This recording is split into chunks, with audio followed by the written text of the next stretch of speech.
do this. The day's finally come. We're off to meet the Tsaritsa of Snezhnaya. What is she planning? And why does she need the gnosies? Soon, we'll have our answers. Guess this will be the end of your journey that your sister mentioned. What is she expecting you to find there? Snezhnaya still feels like a long way away. Hopefully, there'll be plenty of time to relax, eat some good food, and have fun before we arrive. Oh, but whenever Paimon gets thinking about how our destination is right around the corner, all these questions come flooding into Paimon's head. It makes her so nervous. Well, it's sure been a long time coming. It's been, what, 6 years? Like, geez, that's a long time. I am nervous. But more than just the Tsaritsa. Yeah. Anyway, enough about all that. We can't start the final leg of our journey with that kind of mindset. Just think. We've fought dragons and sea monsters, defeated creations of the gods, faced prophecies of doom and the threat of the abyss. Heck, we've even been to the moon! With all that experience under our belts, how could we be any more prepared? Great point. Thanks for the pep talk. Yeah, Paimon, you always know how to cheer me up. Sure thing! Now, stick close to Paimon, the best guide you could ever ask for, and let's charge straight for the finish line! Off we go! Off we go! What about me? Do I get a call out? I don't see why not. Hello, Columbina. Whoa! Columbina? You kind of snuck up on us there. Well, she always knows where I am. I don't think I told anyone. No, they all know where we're going. Paimon? Don't look at Paimon! Paimon didn't sell you out this time! This time. Oh, was it Lorana? Oh, so it was you! Alright, guess there's no hiding it now. All your friends have gathered at the flagship to see you off. I invited Sandrone too, but she said she had to go back to Snezhnaya. She must be busy. We'll probably see you there She then. had some nasty things to say about you before leaving. Would you like to hear them? She hasn't changed a bit. Alright, let's hear it. If they're heading to Snezhnaya, I'll bet it's to cause trouble for Her Majesty the Tsaritsa. Attending a farewell party for people like that would not be a good look for me right now. Also, please tell them not to count on getting help from a Fatui Harbinger in Snezhnaya. Our time working together was not terrible, precisely, but we're on different sides. So when you get there, don't do anything to make life difficult for both of us. Well, that definitely sounds on brand for her. The attitude, the reasoning. Alright, we'll do our best to keep our distance then. No, you've misunderstood. I think she means that she'd like you to go see her. Yeah, I mean, I could have figured that out, but yeah, we're clueless about this. As long as you don't make things difficult for both of you, you'll be fine. Huh. You really have to read between the lines with Centrone. Go on, get to the really. flagship. Everyone should be there by now. I told Lauma that you once treated me to a truly unforgettable meal. Today, I want to return the favor. It's my gift to you. Aw, thank you. It's definitely nice to be treated, but hopefully by this point, you know that you don't owe us any favors. Yeah, friends don't keep score. Some of them do. But, I mean, yeah, we'll come back all the time. The moon of Nodcry will always give you a warm welcome. Time flies when you're having fun, enjoying delicious food with friends, and reminiscing about past adventures. After a lovely meal filled with laughter and warmth, it's time to start the next chapter of your journey. I thought I'd just stay in bed. Oh, it's already snowing. They're not gonna like force me into the story straight away. Wow! I mean, they have. Pure white as far as the eye can see. It's so pretty. Come on, give up. I mean, if you look at Dragonspine and at Dragonspine, not out from Dragonspine, that's just quite as far as you can see, pretty much. Come on.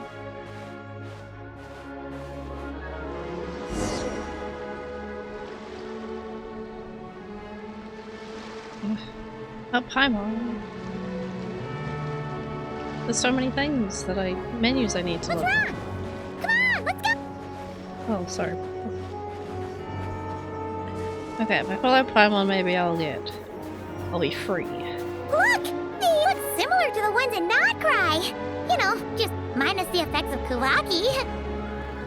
That's a sure sign that we're officially in Snezhnaya now. I wonder.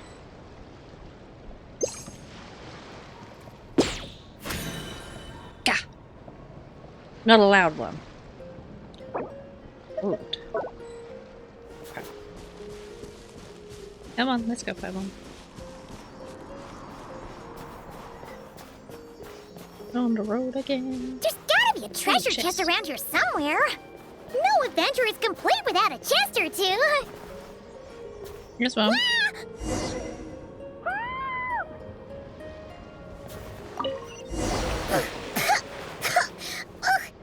Paimon got a mouthful of snow. How are you supposed to eat it? It's so cold. Paimon's gonna snuggle up to you for a bit to get warm.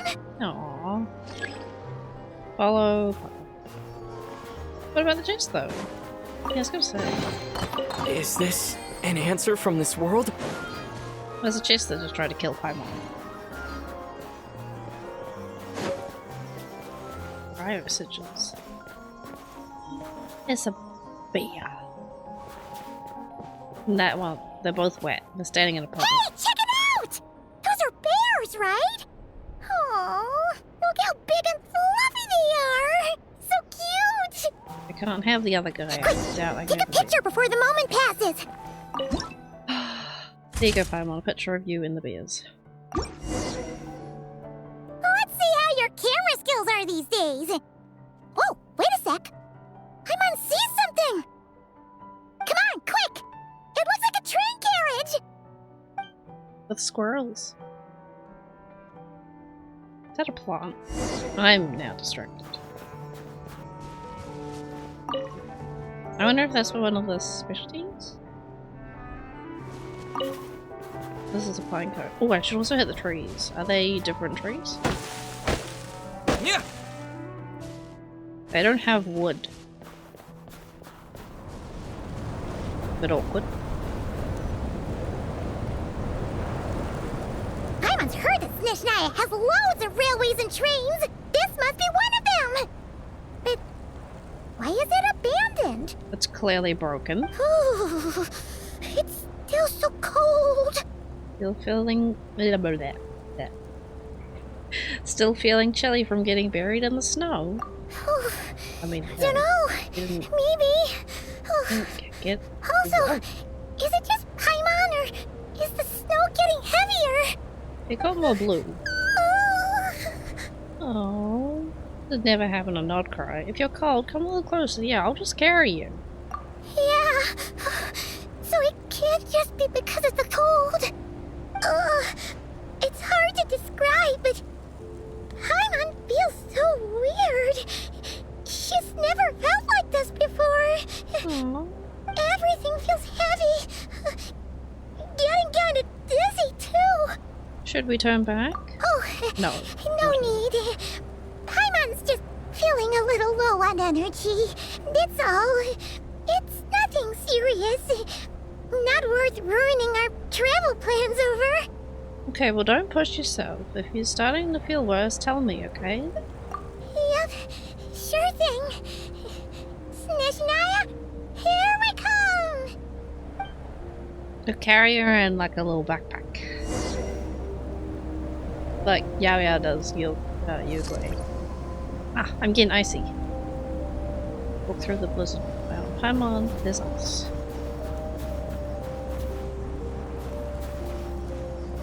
Seems like the snowstorm is getting worse by the minute. Paimon can barely fly. I'm trying to be as slow as I can. flower. Ooh. Oh, the wind is fighting me. Okay, cool. So I'm trying to be slow, but I'm not slow.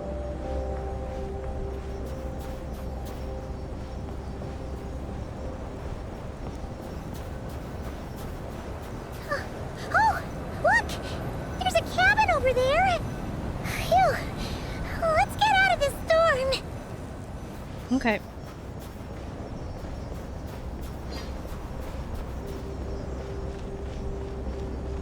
Ooh.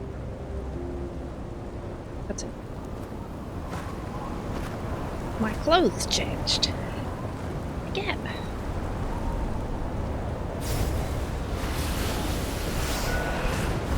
I've been thrown.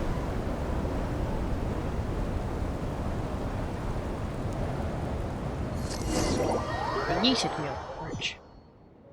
That road. What is this place? Where's Paimon? I need to find her fast. Bro, oh, I can see my breath. I think they do that in they did it at Dragon's Spine too. I think some people didn't have breath. Paimon! Paimon! It was a nice touch. Get my flowers while I venture forth. We just find mammoths were actually an ice age. That's strange. Where could she be? I guess I'll try further ahead. Hang in there, Paimon. Get warm by the fire, maybe? I didn't want to stand in it, but it wasn't working. Like, how close to this fire do I need to get? Stand in it? Gee. Is that a train carriage? Maybe I can get up from the inside. Maybe. There's fires in here, so there's obviously been people around. Is this an answer from this world? Yes, the answer is shut up.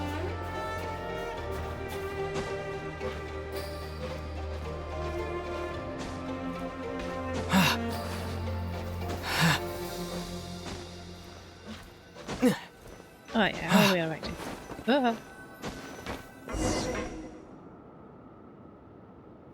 What's that?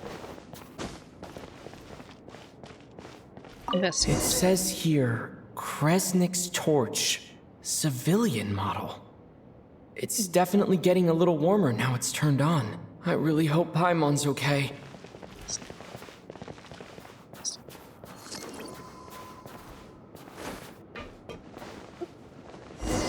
Civilian model. But there must be, only in the trailers they talk Is about this a much bigger an one. answer from this world? I guess they made small ones. What was that strange sound? I can't tell if... Paimon? Paimon, is that you? I don't think she's that squeaky.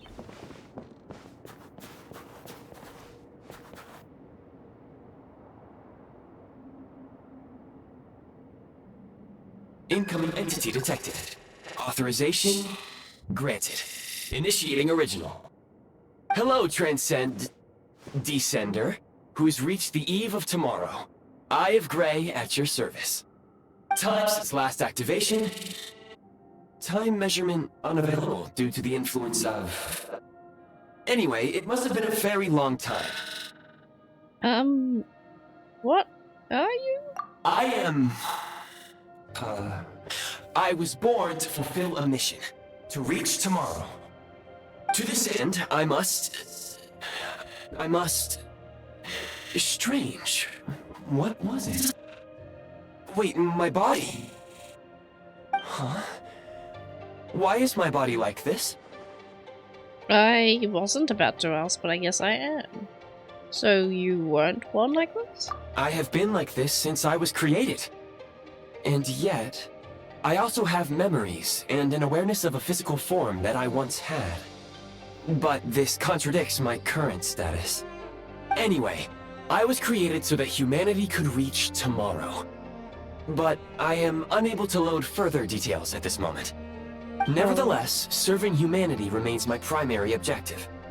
I have detected a drop in your surface body temperature. you cannot remain active in this state for much longer. In accordance set with my myself on preset fire programming, upon reactivation, I must ask the one who awakened me the following question. Will you accept me, Transcender? I will assist you, protect you, and fulfill my mission until we reach tomorrow. Yeah, sure, why not? I've lost my Paimon. I need someone to fill the void for the moment. Is this my my headpiece that I've seen in the trailer? Okay, it's eyewear. You have made a very wise decision. Thank you. Now, I detected that you called out a name earlier. Presumably that of your missing companion? Indeed. The name was Paimon. After helping you get out of here, I will search for a match in the nearby area and pinpoint their location. You can do that? Merely the tip of the iceberg. Ah, Now that we have Snezhnaya. reached an accord, you will be my new user. May I ask your name? Chaos. Very well. I will remember this name until the mission is complete. What is your mission exactly? I need to recover my body, retrieve the power to unlock tomorrow, and help the suffering masses to reach the far shores where the empty ark floats. I can sense my power scattered across this ice-covered land. I even have a vague sense of where it might be found. But right now, that is not essential. The key right now is you. You must survive and reunite with your companion. Of course. I can't not. Oh. Okay. You may now execute the command, Demolish. Use it to remove the prime ice blocking the path and obtain prime ice units.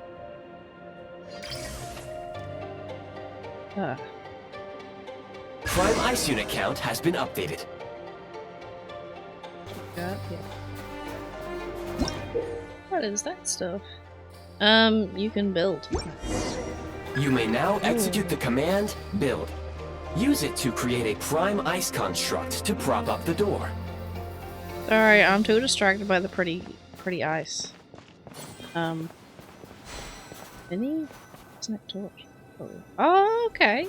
It gives me, bit out. Aha! Did it. Ooh. I am a sucker for anything that is sparkly and glows. Is this an answer from this world? You said that 3 times now, dude. New line. Scanning local environment. Exit has been sealed off with ice. Maybe we can use pyro? That would not be an efficient approach. One moment. Usable construct blueprint detected nearby.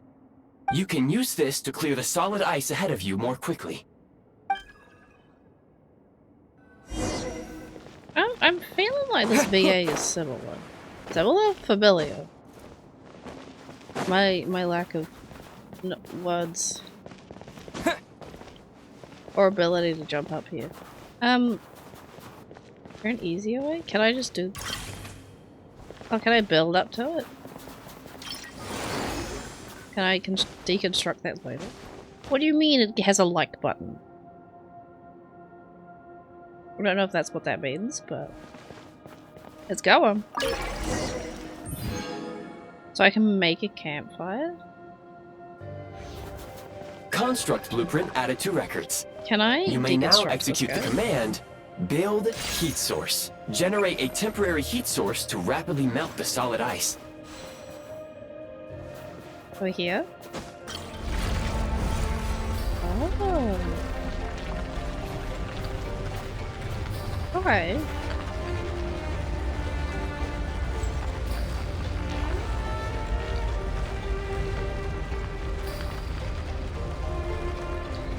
Are they gonna do like the Anfield does it and Death Stranding did it, maybe not first, but it's the one that I knew it from first. Oh. I can take it with me? I'm sure that was in the tutorial I wasn't listed. So can I refund this? Nice. I'll take my resources with me, thank you. Ooh, chest. Well, I do like a little bit of loot. A reward on the road. Ah, new line. Listen to me. My scan indicates the path is straight ahead. I recommend we proceed. Straight ahead of the side? But can I climb it, or do I have to melt it? Oh, I know. Almost know what I'm doing.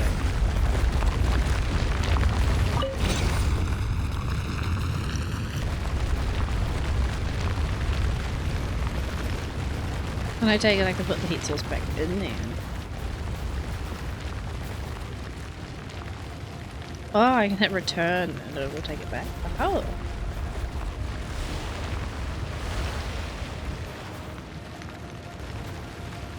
That's fine. You're doing a good job. Okay, I'll return him back to the spot. Actually.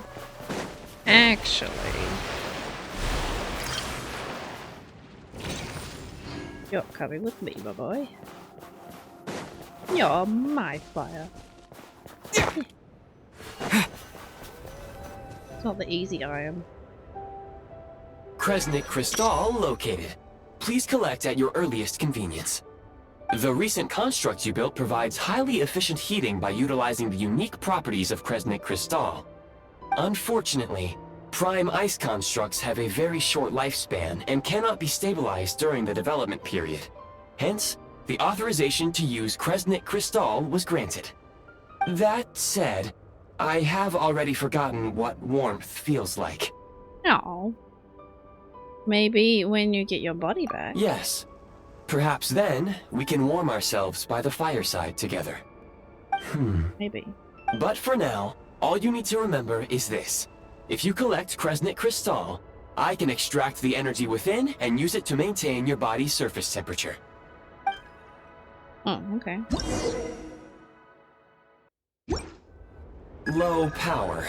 Please use Kresnik Crystal to replenish energy reserves. I hit it. I do hit.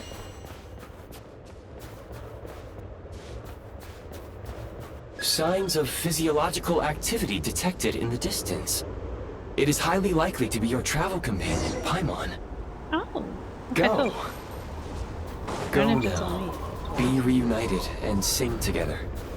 May all the people be united as one. May all of life rejoice in unison. Who are you quoting, my guy? Oh. Approaching the target location. Scanning for signs of life. 2. Life forms detected. 2. Does that mean someone else is there besides Paimon? Affirmative.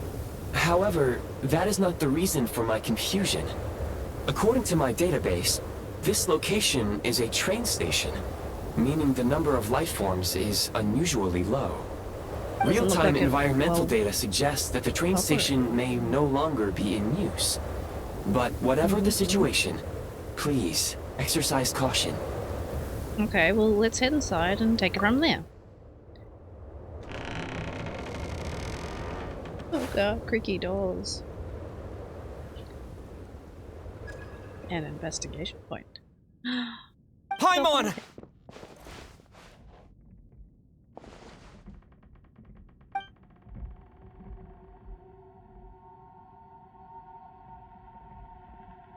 We don't...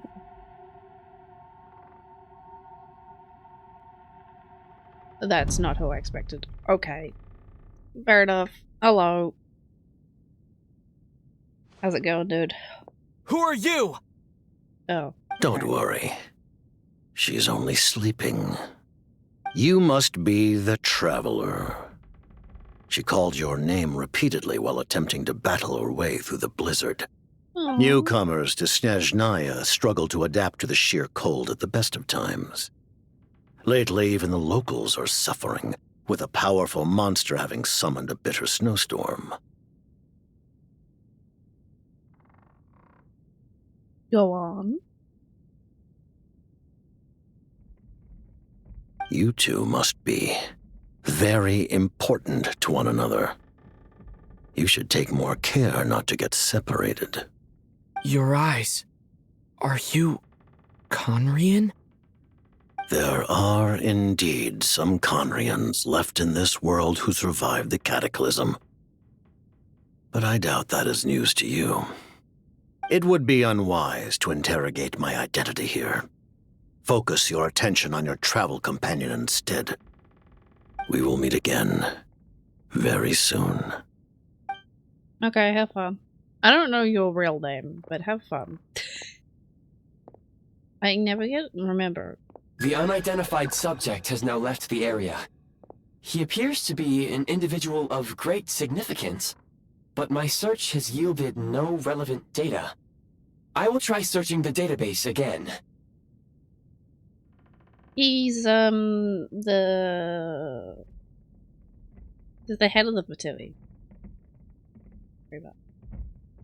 I don't remember. I think it's the Jester, right? Against the odds, your companion is safe and It's sound. that guy. The other person even left a blanket for her. Yeah, I'll boil some water apparently.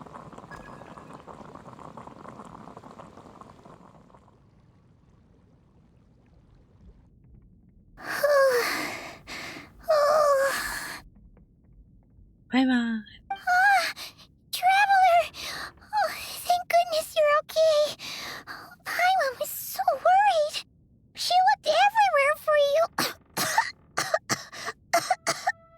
It's okay. Take it easy. Are you feeling alright? Pretty much the same as when we first got to Snezhnaya. Paimon must have got a cold. Oh, she's shivering. She was feeling so faint. She just couldn't keep going any longer. So she had to lie down and sleep it off. Wait, where did the Jester go? I was right, it was Jester. Yep, the director of the Fatui. The Jester Piero. So, you met him? Yeah, but he didn't tell me who he was. The Jester must know everything about the Tsaritsa's plans. But there's no way he'd tell me just like that. We might well have ended up clashing. Well, he was right about one thing. Right now, the most important thing for me is to take care of Paimon while she's unwell. He had no intention of explaining his motives, and he left in something of a hurry. Hey! What the? Who is that? The guy I found in the cave, he's my new eyewear. It looks like half a pair of goggles. Not like that. How Oh, I guess in the middle amazing! part. A self-aware, talking pair of goggles. Snezhnaya was once the land of the Fae. There are many ancient creations here that I'm sure would broaden your mind further still. Mind you, my database is also expanding as we speak. You must be a rare creature yourself. Yeah, he helped me find you. I'm gonna just call him Gray. And that's how I made it safely out of the cave. Oh, wow! Well, thank you so much. You've earned yourself some of Paimon's favorite candy. Oh, you keep up. I'll but do some By the myself. looks of it, you probably can't eat that, can you? Goodwill detected. Instead of candy, perhaps I can suggest my preferred strategy. Please clean me regularly to keep me operating at peak efficiency.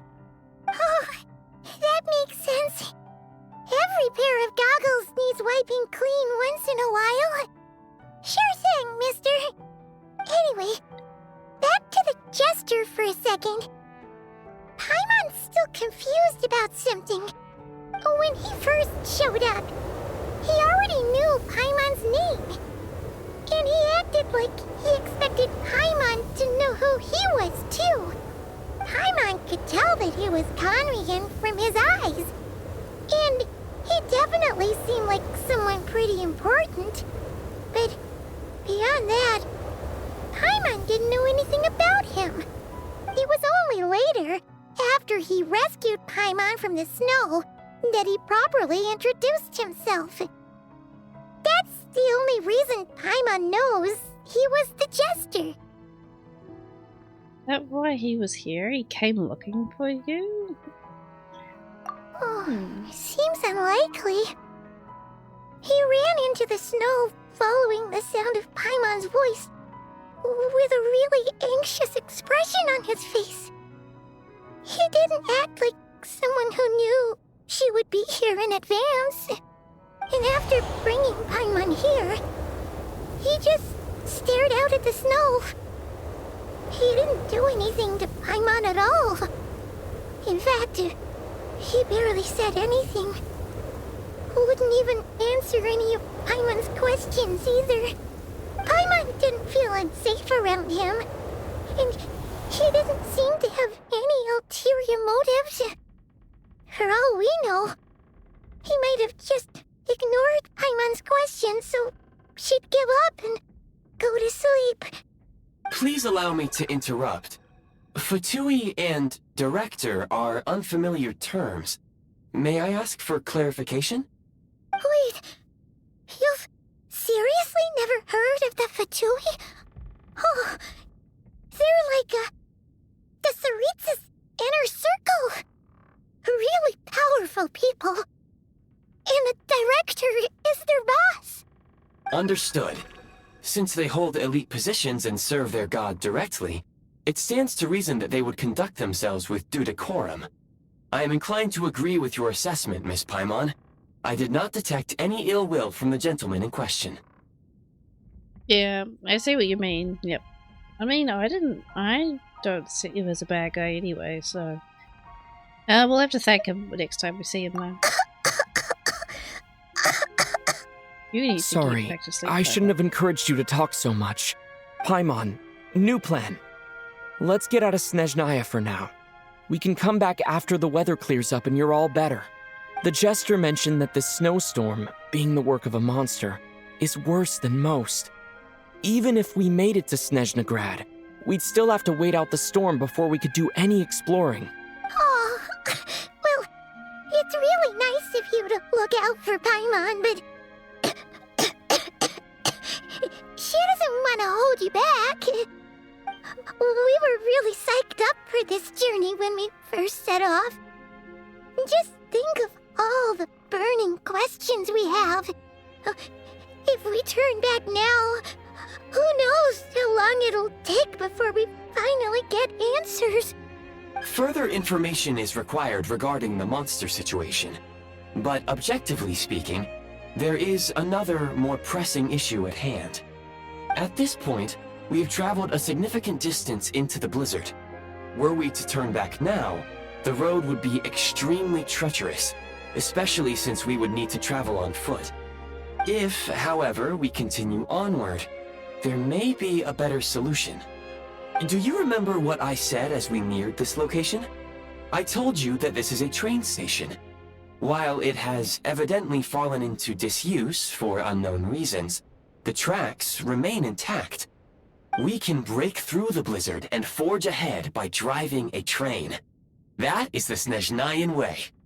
There is a small town up ahead, which would be the perfect place for Miss Paimon to rest and recover. Okay, then. Paimon thinks Goggles here makes a great point. Let's do that. You want to call them Goggles, do you? Okay, we could call them Goggles. Are you sure you're up to this? It sounds like the best option, though. But, yeah, Paimon, take it easy. Okay? Oh, come on. Don't worry. Think of all the traveling we've done so far. When has Paimon ever gotten sick before? Practically never. 'Cause she's in great shape.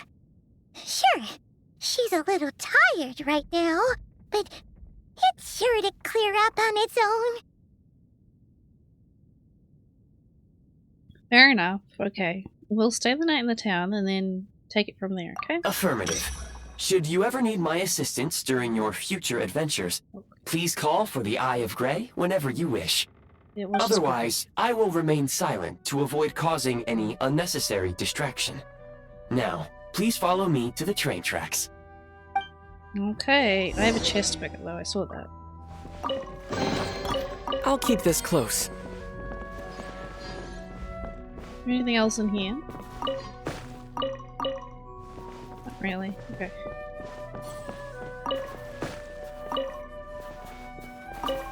Oh, I see the Resnick torch.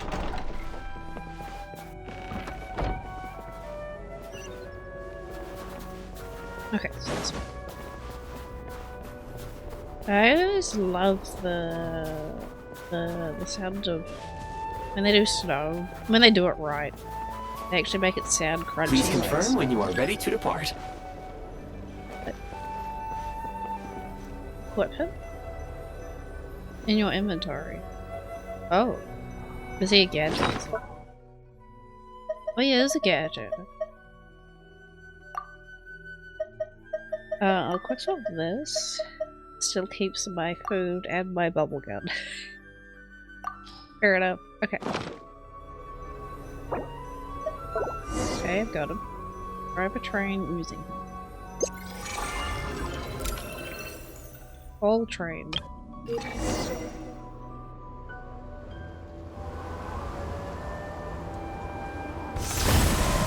Cool.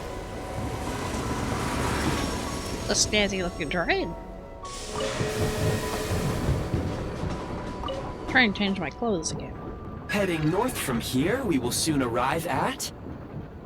Wait, there's an error message. Could not detect clear tracks. What exactly does clear mean? Brace for impact, friends! Preparing to enter impromptu flight mode. The train can fly? What? What's teleport? Oh, he can make his own tracks? Ooh. Kind of. Okay, makes his own tracks but counts as flying. Got it. Kind of. Falling. How strange. Not only was the station's status different from my records, but even the railroads and the terrain itself have changed substantially. I'm on, are you okay? Yeah. Thanks to your quick reflexes. So quick I changed My clothes. sincere apologies for putting you in danger. I'm afraid I'm as confused by all this as you are. Okay, well we need to get you an update, eh? It's a shame about the train. Agreed. This is likely a consequence of outdated railroad data. The discrepancies between the old data and present reality are far greater than I anticipated. Ray, how long have you been asleep? Fortunately, our crash landing has at least brought us much closer to the town. According to the data, anyway. Your data had better be right this time. It's clearly a town. I can assure you, it certainly is. Please look this way, and you Ooh. will see a Kresnik's torch. It seems our ill-fated train ride was a blessing in disguise. We have taken the shortest possible route. Okay, it wasn't what I'd call comfortable though. Rest assured that I will take user preferences into account next time I plan a route. Next time, I will get it right. Next time he's not gonna get it right, and then the third or fourth time he'll get it right. I believe in Gray. He'll get it. Maybe. Hello, Statue of the Seven.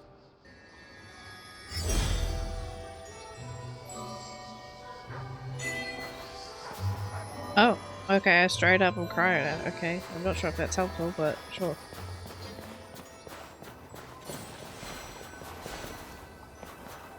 It's a fluffy doggo. Excuse me, is there an inn nearby? I'm sorry, but they've all closed. Okay. I wonder what my abilities are as Cryo.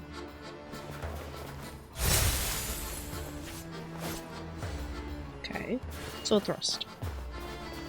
Ooh, but I have a little effect. Interesting. I'll have to have a look at it. Sorry to interrupt. We're looking for a place to stay. I can't even afford to warm my own house, let alone run a business. Excuse us. Is there anywhere we can stay around these parts? I'm afraid not. You'll have to try your luck somewhere else. Oh, All we can do is wait for the next shipment of Kresnik Crystal to get here. that's the new 4-star boy. I don't know his name. I don't know. know Odette, but I don't know this guy. Hi there. Do you know if there are any inns still taking guests in this town? Doubt it. They're probably all closed. No one has enough Kresnik Crystal to heat their own homes, let alone a business. Oh, what a bummer. I clocked you a while back. You adventurers or something? We don't get many tourists in inland Snezhnaya these days. Why is that? Because of the snowstorm? In part. But the bigger reason's Project Stuzha. Since it's Her Majesty's will, we have to put up with it whether we like it or not. I don't really know what Project Stuzha is. Oh, sorry. I assumed it was common knowledge by now. Basically, the Tsaritsa is planning something big. We knew that. Something that requires an enormous amount of energy. Even if they used all the surplus Kresnik Crystal in Snezhnaya, it still wouldn't be enough to meet demand. So, the VII passed a resolution requiring all factories and households to reduce their energy consumption. The policy has thus been charmingly named Project Stuzha, meaning bitter cold. Bitter cold? So, like, it's gonna be a cold winter, folks? You're all gonna have to find a way to get through it? That kind of idea? Pretty much. When you're broke, you scrimp and save. When it's cold, you huddle together for warmth. There's always a way to stretch things out to make ends meet. Trouble is, if you stretch someone out like an elastic band for too long, who knows if they can ever bounce back. You know what? Come with me and see for yourself.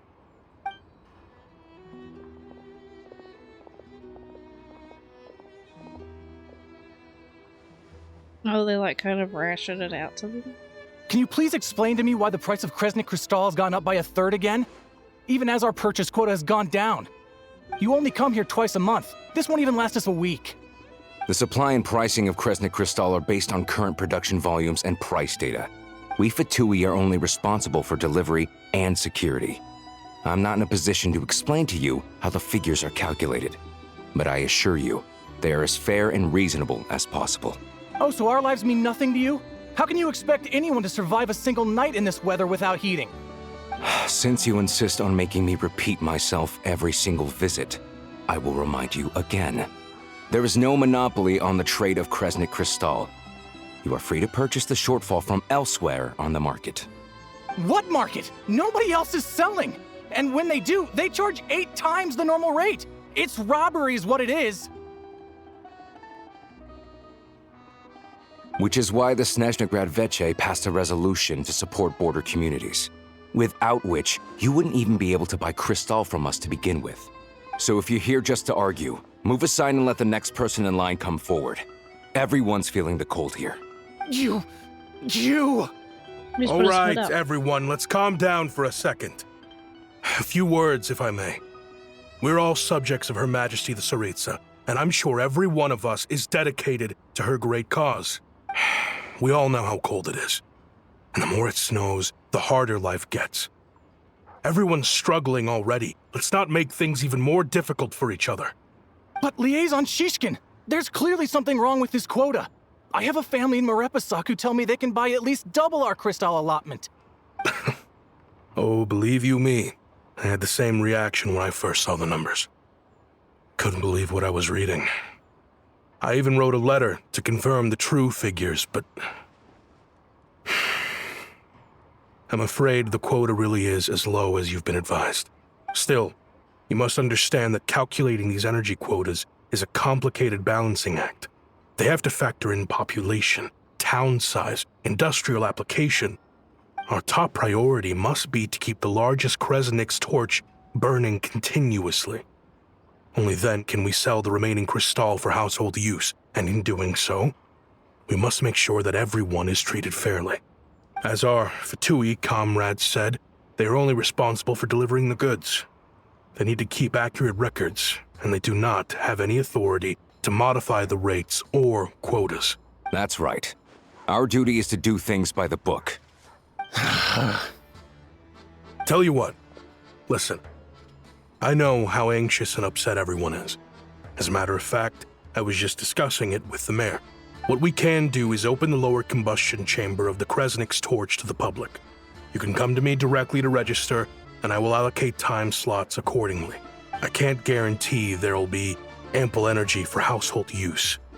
We can at least make sure you'll be able to boil water and cook food each day. Let's hang in there and make this work together. All right? Fine. I don't see any alternative. So, this is Project Snezhnaya in action, huh? Oh, no wonder nothing's open for business. People are barely getting by. Yeah, it seems like there's nothing we can do either, so I guess we gotta find out where we're going. You were looking for an inn, right? Put For your your, head back down. Fae friend? It's not a fae, but okay. Oh, Paimon's not a fae. Just Paimon. She must have caught a cold or something. We only just got to Snezhnaya, and we're still getting used to the climate. I have a small place in Stratomyros. I don't stay there very often, though, so it's pretty basic. But if you're not picky, you're welcome to rest there for now. It's not much, but I've got blankets and a warm fire. Are you sure? Oh, that's really kind of you. Yeah, thanks so much. I could get Paimon warm. All right, then. This way. Blindly. Hello, I'm Alosha. I'm a hunter. Though, if you've talked to any highwaymen, you might have heard a different side to my story. But anyway, let's keep that between us for now. I didn't realize I'd get Alosha so early. Oh, my team's back. Okay, here we go. Now I have free run of the area. Now it's exploring time. If only there were double the hours in a day. Actually, make that triple. Why would you want triple hours? Okay, we'll see if we get answers to turning up the heat. So cozy and warm. Paimon's getting nice and toasty. Nice. Oh, wait. Paimon only introduced herself so far, didn't she? This is Paimon's best friend, the Traveler. Yep. Good to meet you. I'm Alosha. Most travelers find the Snezhnayan climate to be a shock to the system at first. But as long as you keep yourself warm, you should be fine. That's what I'm trying to do. Still, you should keep an eye on your condition. When people are too quick to dismiss a cold, it can easily end up turning into something more serious. Don't say that. Paimon's too young for chronic health issues. Is there a doctor in... I'm not even going to attempt to pronounce that. This town, I'm guessing. They aren't in town right now, and they won't be back anytime soon. The train station has been closed ever since these power shortages began. I do a lot of hunting, so I spend most of my time exposed to the elements. But even the animals wouldn't survive long in a storm like this, let alone a hunter. Nothing to do but sit tight in town until the weather improves. Is there any possibility of getting the train station running again? I get that you're in a hurry, but even if the station were open, that doesn't mean there'd be any trains. We could end up stuck here for a long time, I'm afraid. Actually, I have my own train. What? Your own train? Wait, hold on. That train? The one that suddenly fell out of the sky and crash-landed on the ice? That'd be the one. Oh, we got lucky and found it in a cave. Oh, then our luck ran out and we had a little accident. I'd really like to get to Snezhnograd and find a doctor. Pretty crazy for a random find in the mountains. Well, as long as your train's good to roll, you might get to Snezhnograd after all. I've been doing some digging recently. Turns out, the real reason for the current energy crisis in Stratomyros is that some of the supply is being seized for a private stockpile. But to expose what's going on, I need to catch them in the act. So, I'm heading off to catch a rabbit. A rabbit? Huh? Wait, a rabbit stole the crystal? It's a figure of speech. Real rabbits couldn't pull this off. They'd prefer carrots to Kresnik Crystal anyway. Do you have any suspects in mind? Shishkin, Mr. Positive Attitude, let's all get along now, shall we? Oh yeah, he did seem shady. Really? Paimon never would have guessed. I'll come with you. Huh? You're coming with? I always am helping everyone. Solving the energy crisis will help get the station running again. Then we can be on the way, so, you know. Okay then. Just give Paimon a second to get ready. No, you need to stay here, okay? Get some rest. Alright. Guess there's no point pushing myself. Paimon will stay here and hold the fort then. Be careful, you two. I'm always careful. There's one more introduction to do. Tagarin, get in here. Duck out. Oh, a doggy. Yeah. He looks insane. Oh, angry doggy.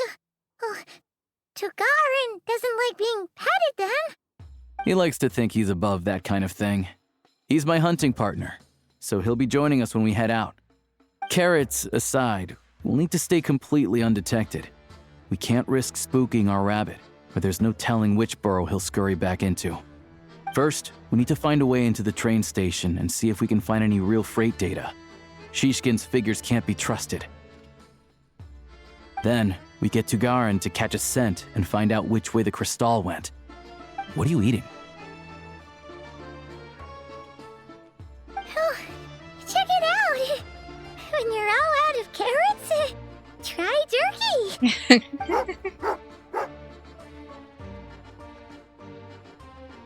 Good doggy! Good doggy! Aww. A fellow dog lover, huh? Yep. And rabbit lover. Carrots are great too, you know. Good to know. Eat up, Tagarin. We got a lot of work to do. I may have remembered I can make fires on the go, so I might not be as stupid as I think I am. Hey dude, will you help me make it warmer so I can actually go out?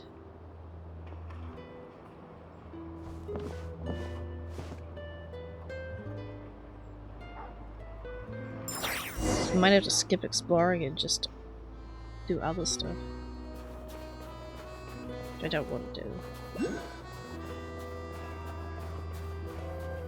Gather evidence. Wait. I'm waiting.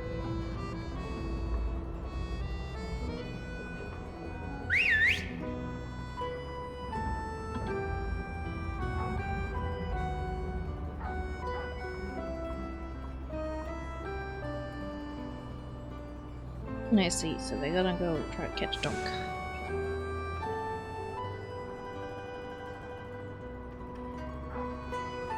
Nice work, Tagarin. Come on, we'll go around. Okay.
This way.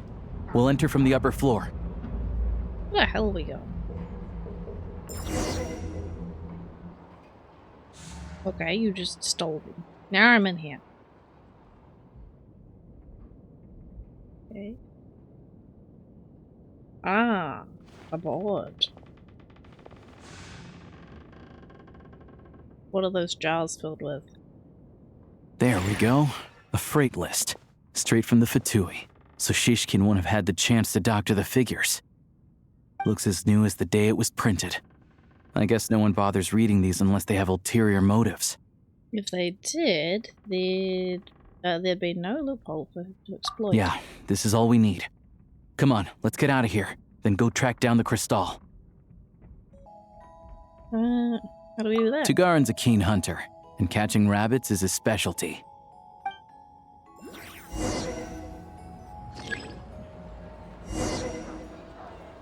We have a way to...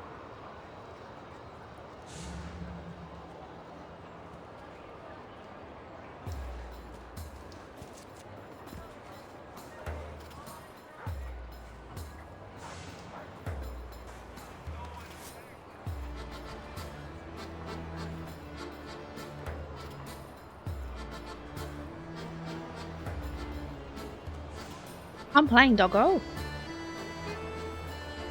Yes.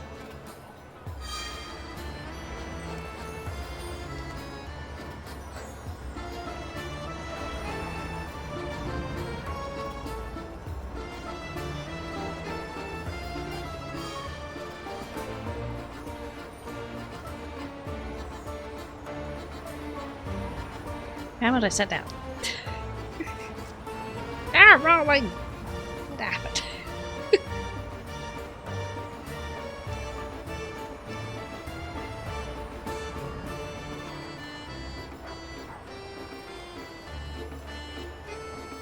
Yeah. Anywhere there's a stove, there'll be the scent of crystal. That's normal.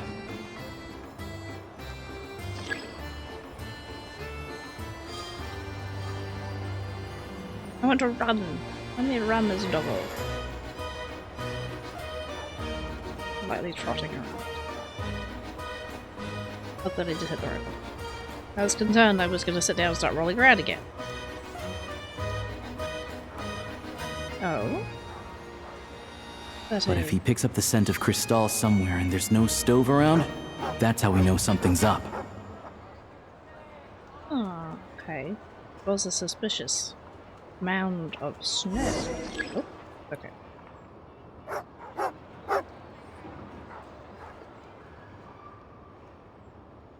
This must be the rabbit's warren. Good job, boy. Yeah. Sure enough, there's a tunnel. You stay here and keep watch. I'm gonna take a look inside. Okay. With the investigation complete, you and Alosha secretly notify the Patui. Yeah, and recover some of the missing crystal. Tellingly, the entrance to the tunnel is right at Shishkin's residence. Now it's time to confront him. Oh. Thanks for looking out for us. Things are getting tougher by the day. No need to thank me. It's my pleasure. Sure as Her Majesty the Tsaritsa watching over us, every sacrifice will be worthwhile. Let's grit our teeth until the blizzard passes. These days of hardship will be over soon. Maybe for everyone else, Liaison Shishkin. But for you, the hard times have only just begun. Huh?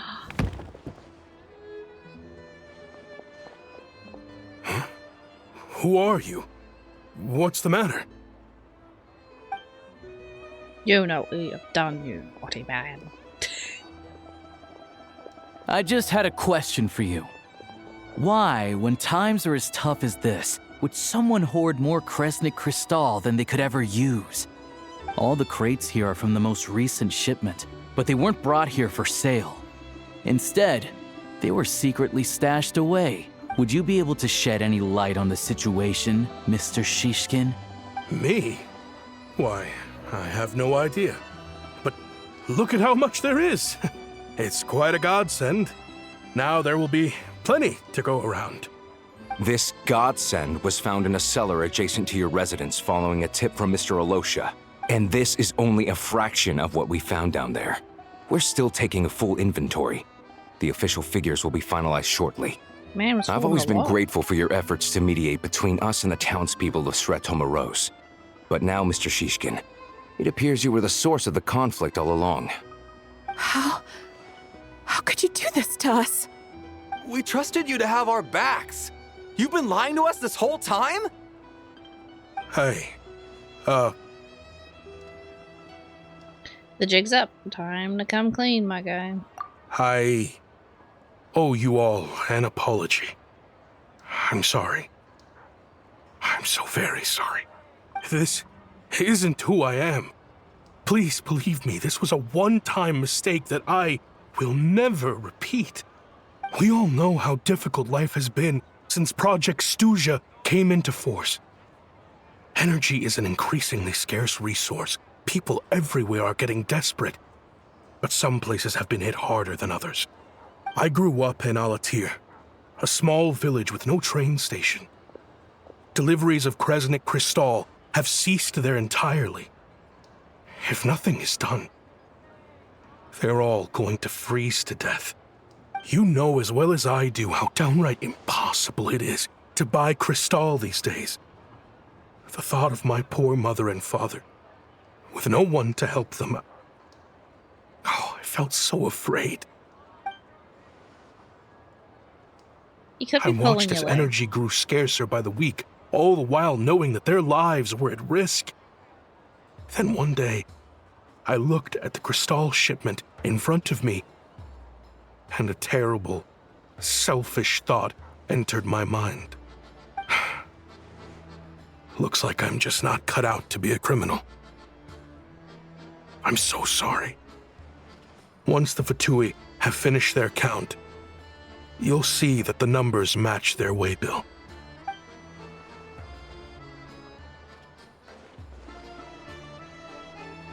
I have the official Snezhnayan quotas here.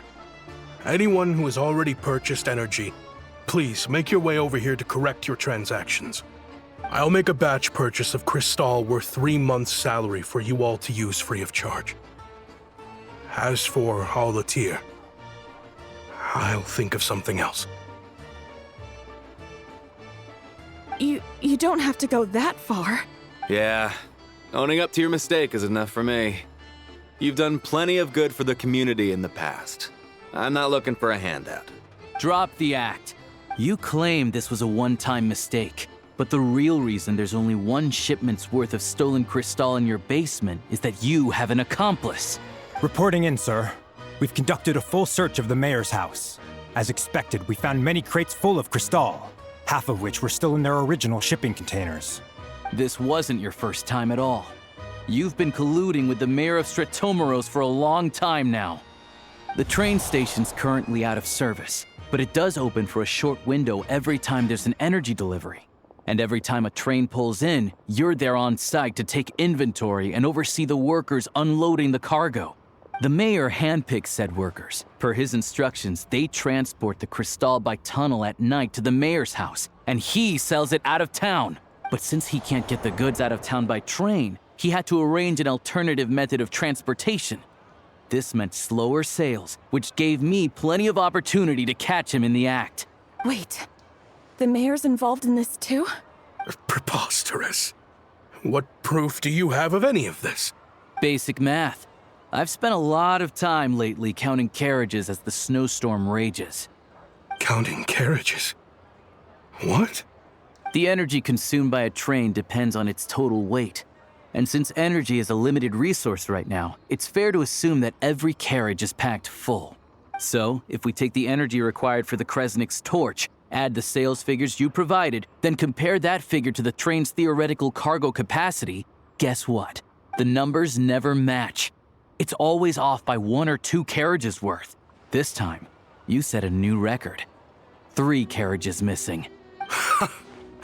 You mean to tell me that you sat around outside counting carriages in this weather? I'm a hunter. I have 2 options. Hunt or starve. Well, I've heard enough. The evidence speaks for itself. Take Shishkin and the mayor into custody and escort them back to Snezhnograd. Can I go? I have to take a Paimon leave. You cocky little brat! Ruining my business! Just you wait. You were freezing people in their own homes, my guy. Go freeze in a jail.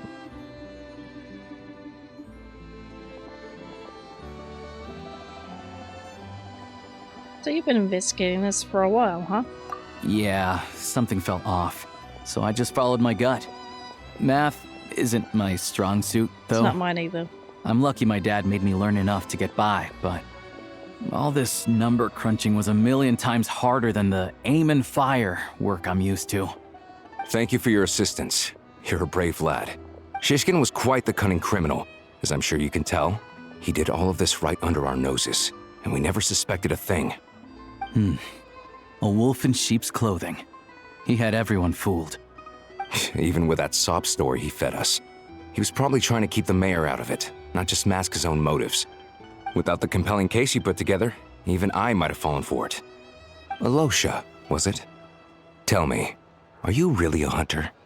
We can go find some wild animals if you want. I'll fire off a couple of shots, and you'll see whether I'm the real deal.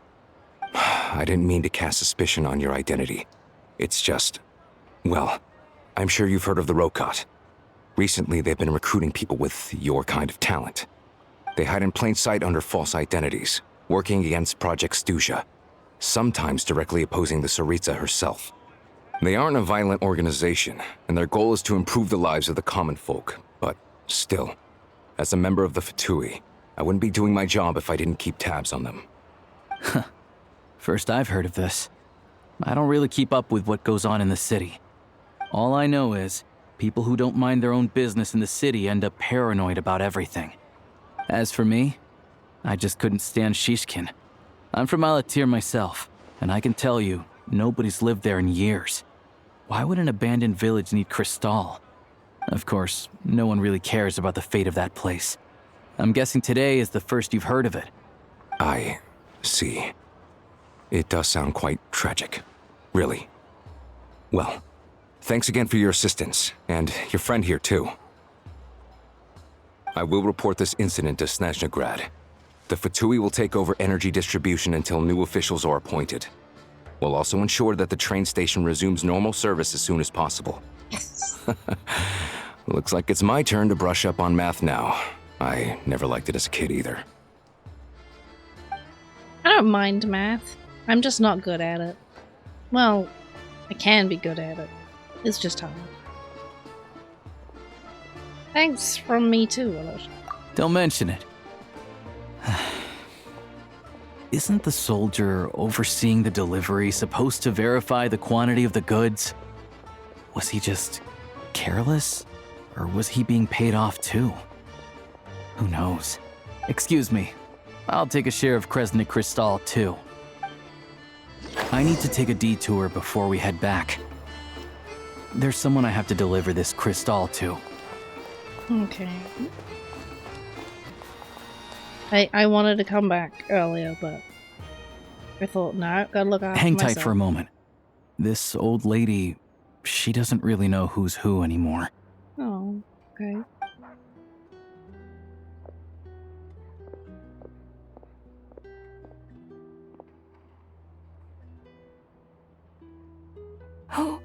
Oh, grandson. It's so cold today. You must be freezing. He got a big jacket, though. Ma'am, it's me, Alosha. Alosha? Alosha who? You know me. I came by earlier today. Cleaned the ashes out of your stove, gave you some warmer bedding, and washed your back. I'm sorry, I don't remember. Now, how often do I get to see my grandson? Come on, take a seat and relax while I fix you something to eat. It's okay. You just rest. I'm fine. Oh, you. It's nice to come and visit your old granny once in a while, isn't it? Sretomaros's a good town. All sorts of things to do and people to meet. And the local officials are good to us. Sit down, come on, take a seat. I still have some fruit left. Let me get it for you. Please, don't get up on my account. You need to rest. Where's the fruit? Right under the basket by the door. Or maybe it was on the bedside cabinet.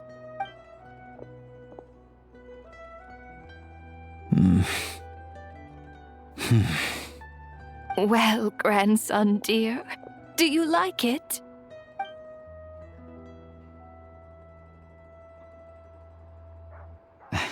Very much, ma'am. It's delicious. Good, good. Wonderful. You don't need to save any more for me next time, all right? Fresh fruit is hard to come by at the moment. You should eat it as soon as you get it. Oh, I don't need it. I'm fine. But if you like it, come back for some more soon. After a long chat, Alosha tidies. Oh, whoa. It hadn't done that. Some kind soul must have given these to her. But she always saves the nicer things for special occasions. How do you know her? I met her at the market back before her health began declining. She was a lovely old lady. We're from the same hometown. Not many people have heard of Theare. And if they have, it's usually for all the wrong reasons. There's a gang of highwaymen that came from there. Oh. Now that it's an abandoned village, it's rare to find anyone who shares fond memories of our hometown. So after we got talking and realized we were from the same place, we decided to keep in touch by letter. I first learned of Sretomaros's energy supply problems from a passing comment in one of her letters. Then, after her health went downhill, I started visiting more often to check in on her. The town's been in decline for a while now, but because of her memory problems, she thinks of it as the bustling, prosperous Sretomaros still in its heyday. That said, I kinda appreciate her optimism. There's not much of it going around in this world of ice and snow. Sorry, maybe I shouldn't have asked. It's fine. Everyone grows old. In Snezhnaya, some people believe that in your final moments, you'll sense a familiar presence by your side. Oh, okay. You turn to look at them, but their face is blurry. So you focus hard, trying to make out who it is. And when you finally see their face, the Grim Reaper reaches out and takes your life. She still calls me grandson, though. So at least I'm not a blurry face in her world just yet. Come on, let's get back and see how Paimon's doing.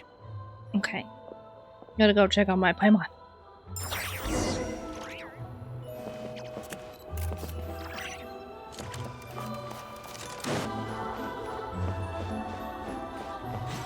More juice. I need like a portable torch. Or like a lantern. Paimon, we're back. Are you feeling any better? He's not shivering. Paimon's not cold anymore, but she's still a little dizzy. Flying probably isn't a good idea right now. Paimon might lose her balance. But Paimon's sure she'll be fine. It's probably just from getting hit on the head by that pile of snow when we first arrived in Snezhnaya. Her complexion's looking much better. Let's keep an eye on her. I still think we should see a doctor when we get the chance. Sure, but enough about that. How did everything go on your end? Are you all set? Did you have any trouble? Not really. I'll explain. It's a bit of a long story. Well, the only trouble I had was I kept rolling around on the ground. Just kept hitting the button. You guys got pretty busy. Sounds like the liaison officer and the mayor were running quite an operation. Hey, she's fine. Good riddance to both of them. It's a good thing you managed to catch them. So, you said the train station will open again soon, right? And everyone has enough crystal now? Yeah. Well, enough to survive at least. Project Snezhnaya isn't going away anytime soon. People will still have to scrimp and save to make ends meet. I'm meaning to ask, what exactly is the Tsaritsa trying to achieve? Don't know. The goal of Project Snezhnaya is to gather energy for the Tsaritsa, but no one knows where that energy's going. It's never been made public. The thing is, we were told that the project would only last for 6 months, but time and time again, they keep extending it. Extending it? Does that mean the Tsaritsa's plan isn't going very smoothly? That's what everyone suspects. In principle, any proposed extension needs to pass by majority vote in the Snezhnograd VII. But even though opposition has been growing, any detractors end up caving in to political pressure from the rooster, Pulcinella.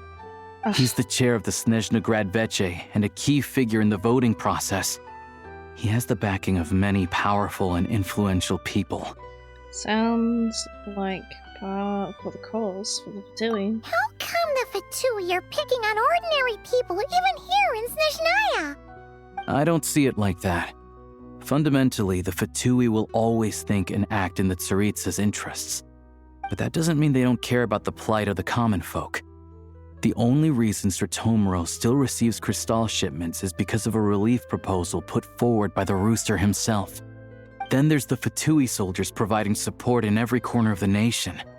Even the Northland Bank provided some mora for disaster relief, and they're as conservative and indifferent as they come. It's just that the rich and powerful in their fancy palaces live in a completely different world from us. There's always going to be some conflict when those worlds collide. I'm reminded of something that Fatui officer mentioned. I don't remember hearing, but the Rockot? Or did... I don't know how to pronounce. Yeah, well, even though we all believe in Her Majesty the Tsaritsa, there are still many differences of opinion on how best to tackle the big issues of the day. Regular folk don't have an easy way of getting their voices heard in Snezhnograd, while the rich and powerful are either unwilling or afraid to speak out for all sorts of complicated reasons. The Rokad provides the disaffected with false identities and an outlet to vent their frustrations. Of course, an organization like that exists in a gray area. The moment the Veche think they've crossed a line, there's sure to be a crackdown. But so far, they've been doing their best to help the common folk. They sound a lot like you. Like us, don't you mean? Well, You didn't yeah, hesitate to join in. You're not new to this. I can tell. That's because we're adventurers. It's our job to help people out with commissions and get to the bottom of things. I mean, we've been doing it for, 6 years now? So, I mean, it's like second nature to us. It's less about money and more about the adventure itself. Sounds like we're going to get along. So, what's your business in Snezhnograd? Aside from taking your friend to see a doctor, of course. I want to meet the Tsaritsa. It's complicated. I've had run-ins with many of the Harbingers along the way, and I really need to know what the Tsaritsa is up to. Her ultimate goal? What the no-sees mean in all of this? Since I've made it this far in my journey, I have to find the truth, whatever it takes. Wait, so... No way. Are you who I think you are? Sounds like you've heard of us then. We're getting more famous by the day. Of course, I know it won't be easy. But I'm not planning to get there by force. I didn't realize I was in the company of giants. Honestly, so we're tiny, all as not curious giant. as you are about what the Tsaritsa's planning, and why it has to involve us freezing to death in the snow. But getting in the same room as her won't be easy. The common folk aren't permitted to meet her at the best of times. And right now, she's probably not even in Snezhnograd. Word is, she's heading east on a campaign to slay a monster. The one that's been summoning lizards? Yeah, so you've heard of it. A wild, unpredictable monster with the power to summon snowstorms.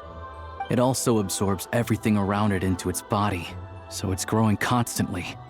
Now, it's so big that the Tsaritsa has deemed it the #1 threat. Luckily, as it grew, it became increasingly less mobile, so it doesn't pose an immediate threat to this town or to Snezhnograd.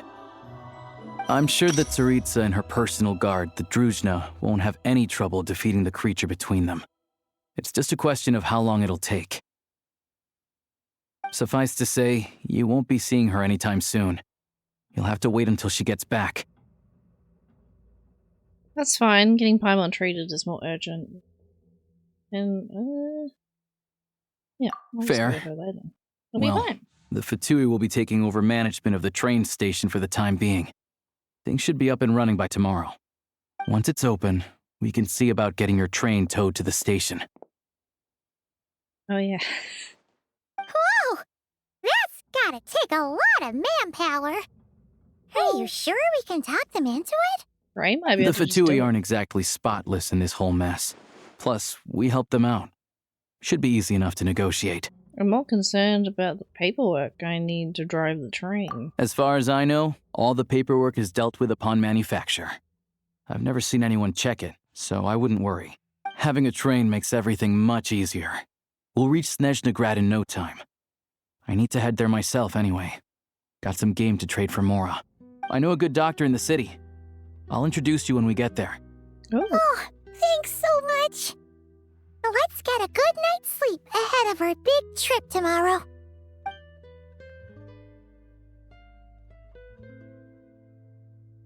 Interesting. Interesting. Okay, go to the station. I can do that.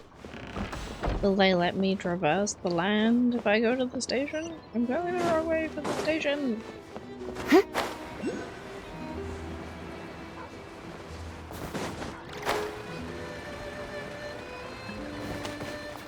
Different nation. I can't get to them without breathing. We explained things and they let us do things. Drive carefully, alright? You don't want to end up in this situation again. Also, I don't think I've seen a train like this before. Is it a new model or something? I guess. I mean, Gray said his stuff was like out of date. So, you know. Technically old, I think. Not a fan of small talk, are you? Anyway, take this. It's an up-to-date map of the Snezhnayan rail network. Ooh. All the track switching is automated. So, as long as the train's moving, you don't need to worry about collisions or anything. Hey. We'll leave you to examine the train's conditions yourselves. Fingers crossed nothing's broken. I doubt Sratomaros has any engineers with experience working on this model. Shouldn't be a problem. Thanks for everything. All right then. Have a safe journey. And make sure to check everything's working before you set off.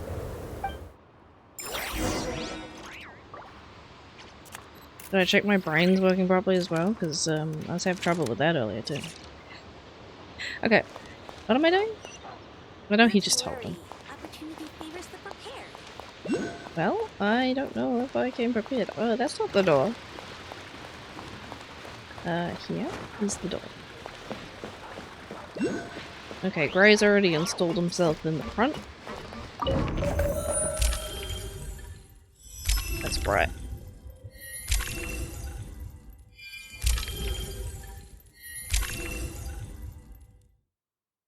Okay. Press this to go here. Travel to target station. Oh, we traveling. Alright.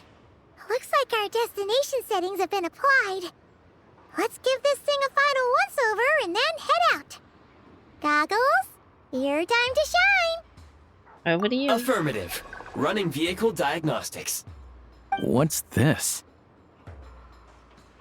He's my little guy. He's autopilot. Engine, green. Wheels, green. Frame, minor damage, but good, no though. impact on function. Diagnostics complete. All systems nominal. Neat! Huh. Paimon still can't get over the fact that you just found this tech lying around in a random cave. Yeah, I definitely lucked out there. I've lived in Snezhnaya my whole life, and I've never heard of an interactive, talking train autopilot. Strictly speaking, I wasn't designed purely to drive trains, though I doubt you have any interest in navigating the practically unreadable operator's manual yourself. All configurations are complete. Should you require any further assistance, please call for the Eye of Grey. Away we go! I didn't even get to hit the button. Nope. Paimon's gonna find a warmer seat. Oh. Thank you, Gray. Maybe I did touch the button. I don't think I did. Huh? What's going on? Goop. Oh no. Hello, sir? What is happening to my train?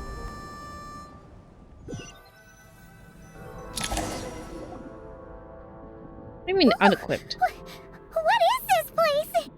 Traveler, are you My clothes changed again. I'm gonna point that out every time it happens. I'm alright. Are you okay, Paimon? Paimon's still airborne, but it feels like swimming through thick, gloopy water. Ugh, it's horrible. Just our luck. Of all the things that could have gone wrong. Halosha, you're Snezhnayan, right? Any idea what the heck this place is? It's called the Shadow Realm. A place where no wind blows, no light shines, and no elemental energy flows. Even time itself doesn't exist here. It's a world where everything seems to come to a standstill. I've only seen it a few times before, and this is my first time inside. It's a dangerous place. Most people who get sucked into the Shadow Realm are never seen again. And the few who do make it back, they're never quite the same. Huh? Then what the heck do we do now? Oh, maybe Goggles knows something. Goggles? Yeah, I think that's what was unequipped. I don't see Gray anywhere. Great! Now we're done for! Hold it together. Let's not get ahead of ourselves. I heard a story once about the world of shadows. If it's true, there's a way to escape. We just need to find the exit. Come on, let's explore. Okay.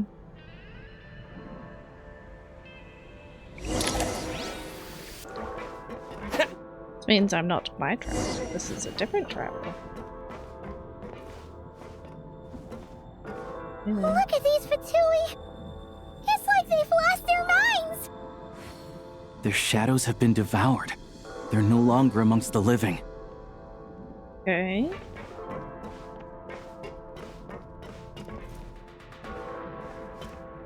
Defeat them. Ready to drop. I can't channel elemental energy here, but I have a few gadgets that still work. True, I couldn't do anything either. Okay. You're not wrong about this being a bad realm. Okay.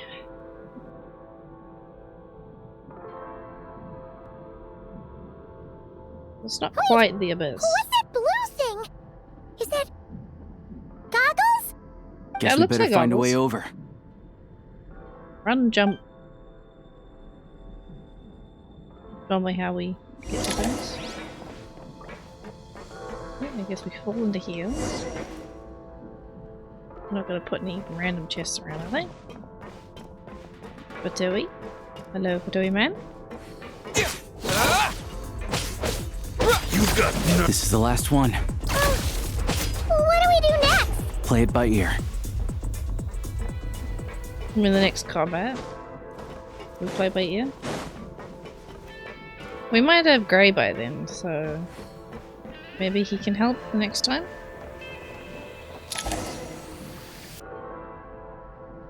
Goggles! Hello. I am glad to see the three of you safe and sound. For now, at least. But things aren't looking too good. Correct. We are now inside what is known as the Shadow Realm, the darkest space in the shell, where even the Most High is loath to cast its gaze. Time and space hold no meaning here. It intersects with the world of the Light Realm only rarely, like an air bubble that rises to the water's surface. We must leave this place before it sinks back down into the depths once more. Sounds like you have a plan. Yes. In fact, the very purpose of my creation was likely to... from the Shadow Realm. It appears that key data is currently inaccessible, but now is not the time to resolve that problem. I have marked the exit to the Shadow Realm for your convenience. In addition, I have prepared some equipment to aid you as you traverse the Shadow Realm, traveler. There's specialist equipment for this? How do you have that at the ready? It may well be one of my core functions. Scan complete. Construction in progress. Activation code? We once peered into the past from the ruins of the shadows. This is what remains of the Golden City, Hyperborea.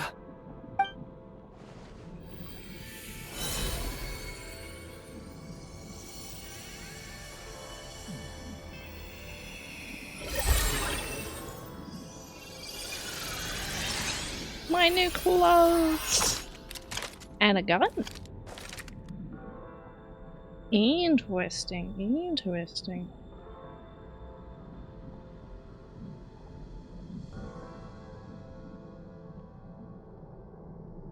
Whoa! Now go. Arm yourselves with weapons of the spirit. Bring down the walls of the stronghold, and extinguish the flaming arrows of the wicked. Is this a gun? It looks like one. In the Shadow Realm, where humans cannot channel the elements, there once was one who, after much research and many attempts, found this to be the most effective means of attack. Let's go. We don't have much time.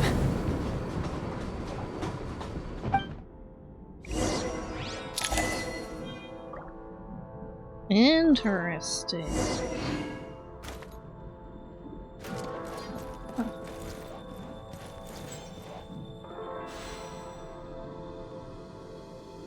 I was thinking that I look like a mini blue child. Or Tartaglia, depending what you wanna call them. The code is similar in a way. When you encounter small obstacles, you can simply clamber over them. Oh. Ooh, okay. I do like new mechanics in games. This is interesting. I kind of read it, but I read not all the relevant, necessary parts. Obstruction ahead. You may be able to use the explosives nearby. Since elemental energy is unavailable in the Shadow Realm, ammunition is an important resource. You can replenish your ammunition at various supply points. For long-range targets, try using the scope to line up your shot. You mean just aim? Because I can do that. Many hostile units approaching. Puts barrel I suggest a new strategy. Okay, Take cover and pick them off one by one. I'm gonna blow them up. Is that fine with you, Goggles? Requesting it's over. We are under heavy fire. I suggest taking cover to avoid enemy attacks, then waiting for a suitable moment to counterattack. More enemies detected. Try attacking with the newly unlocked Assault function. A triangle? Mind the rhythm!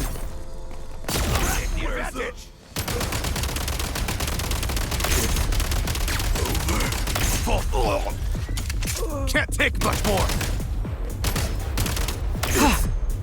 Over. Okay.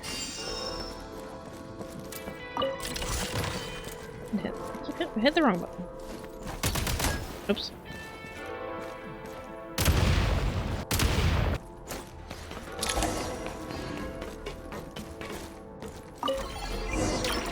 I have a new gun. Grenade launcher.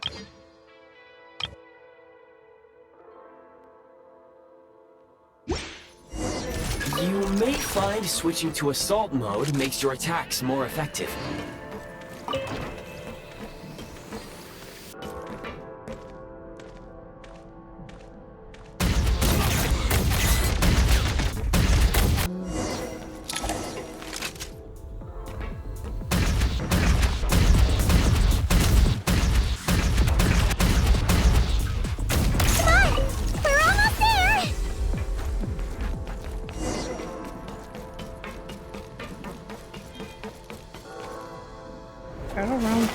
I guess that's how we get out. Why is everything shaking so much? Looks like the Shadow Realm is about to sink back down into the depths. Well, we get out of here then. The exit is right here. You mean this weird bubble thing? Wait, how exactly do we? No time to think. We just gotta go for it. We gotta put a hand in it. Looks like I was right. Right here.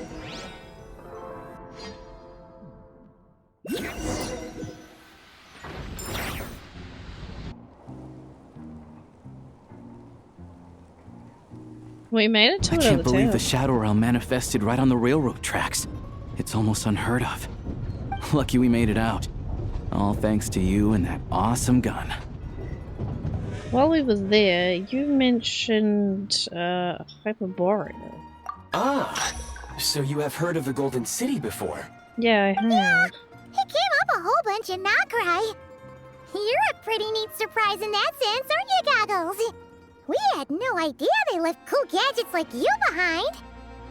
Thanks for saving us again, Eye of Grey. Make no mistake, it was a team effort. For a first-time firearm user, your performance was quite outstanding. Not true. Far beyond my expectations. As Alosha said, it is highly unusual for the Shadow Realm to manifest in a place like this. But we should still watch out for similar dangers ahead. I'm a special case. Let's hope trying not. to take me down. If anything else goes wrong with this trip, Paimon's gonna have train trauma for life. Aww. The Shadow Realm can appear anywhere, not just on the railroad. I am simply advising that we take sensible precautions. Now, if you wish to further calibrate and upgrade your firearm, you may do so over there, provided you have the necessary components. Please take a moment to catch your breath while I repair the body of the train. Amongst other things, this will ensure Paimon is a little warmer while on board. Oh, thanks, Goggles. You're a trusty train conductor. Well, maybe trusty isn't quite the right word, considering. Anyway, at least you get the job done. So the gun can be upgraded? Yes, of course. And just like the Eye of Grey, I am sure it will be a great asset to you in your future adventures. If not the trustiest, then it will at least get the job done. Let's get some fresh air while the Eye of Grey fixes the train. Will you be okay, Paimon? Yeah, sure. Paimon wants to forget all about the Shadow Realm. It was so creepy in there. Stretching her legs might help take her mind off things. Why do they keep putting remarkable chests on top of buildings? An interesting place for them, but I mean... It's so quiet here for a train station. Not a person in sight. Just abandoned houses.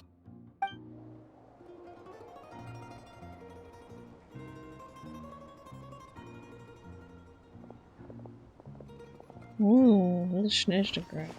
Oh, look at that bar. So much for repair. You've swapped our train out for a whole new model.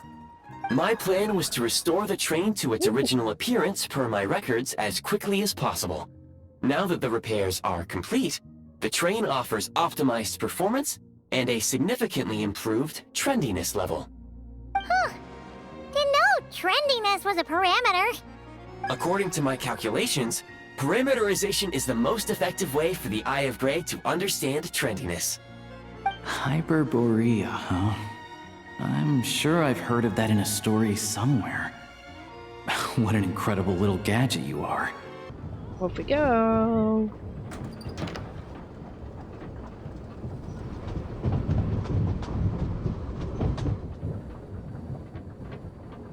I guess we haven't looked at our train since it's been kitted out.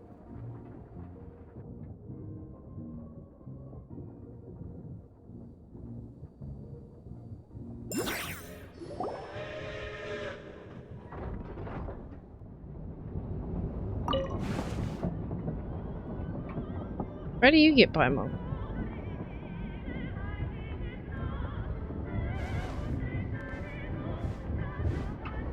I can't talk to you or Paimon? That's sad. We really had to build the railroad over a canyon, huh? You might want to avoid looking down if you're afraid of heights. No, it's not that. Paimon's just praying that we don't have yet another accident. Who are those guys? Are they like sumpter beasts? Oh, okay, interesting. That mountain is breathtaking. Reminds Paimon of Dragonspine. Yeah, but they it's say got this like a big mountain's the tree. domain of a Snegovic lord. A lot of the Snegovic retreated there to live in seclusion, so it's a pretty mysterious place. You hear all kinds of stories. Even the residents of the nearby town of Svietlolaidovka steer clear of the summit, and they make a living off of harvesting prime ice.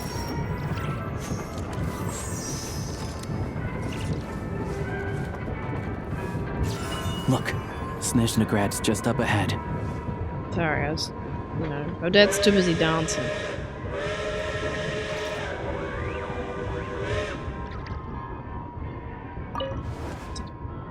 We'll behave ourselves. We'll look like we behaved ourselves.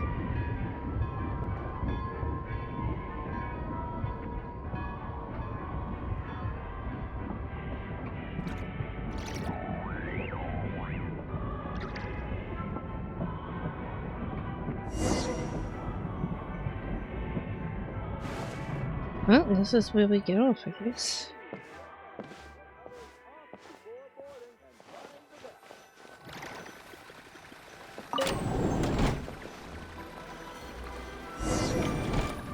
Maybe I wanted to close my carriage door, although I think I heard it close.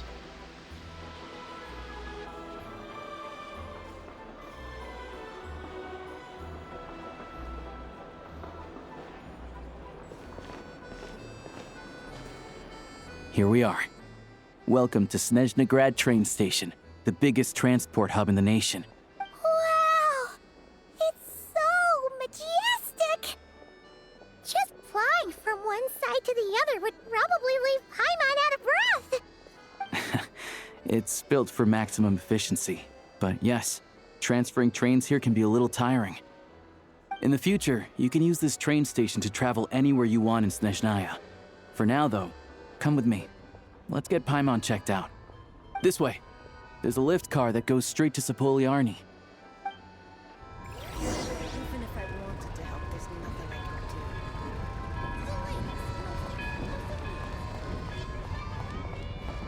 do. So while I've been going around doing my exploring... Look! They have really funny-looking heads! Paimon, you can't say that. Those ones are about the same height as Paimon!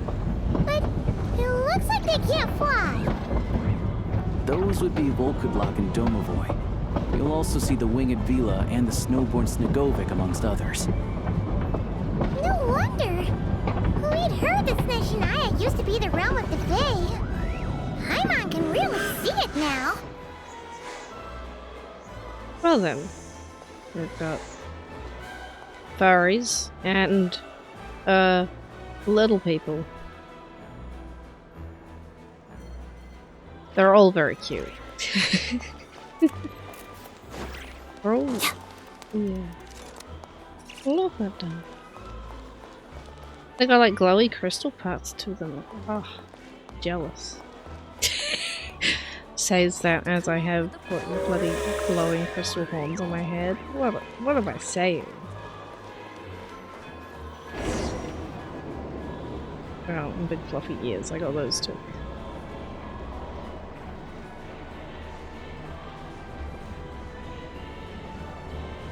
The snow in Snezhnaya is... To the left is the market of Zolny. They sell everything there. You can often find some nifty little trinkets. Oh, you can actually go outside. To the right, you'll see the Korolyevsky Theater in the distance. Look at that! Okay. Incredible! The theater's probably where we run into Odette if we don't have somewhere specific to run into her at, I would guess. Ooh. Oh, they got crystal horns. Nice. Should I really come with you? Of course! Yeah, go for it. Oh, but your feet must be cold. That's... okay. I mean, you're probably used to it, but... even if I had floppy feet, I think they would still be cold. Especially in this weather.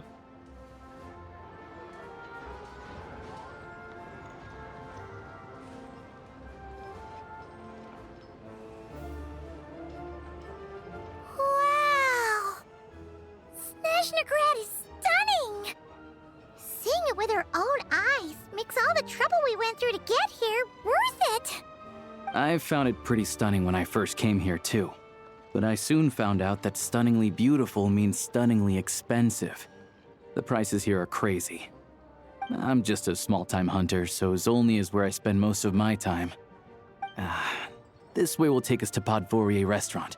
They offer food and lodging there, so you can get settled in while I fetch the doctor.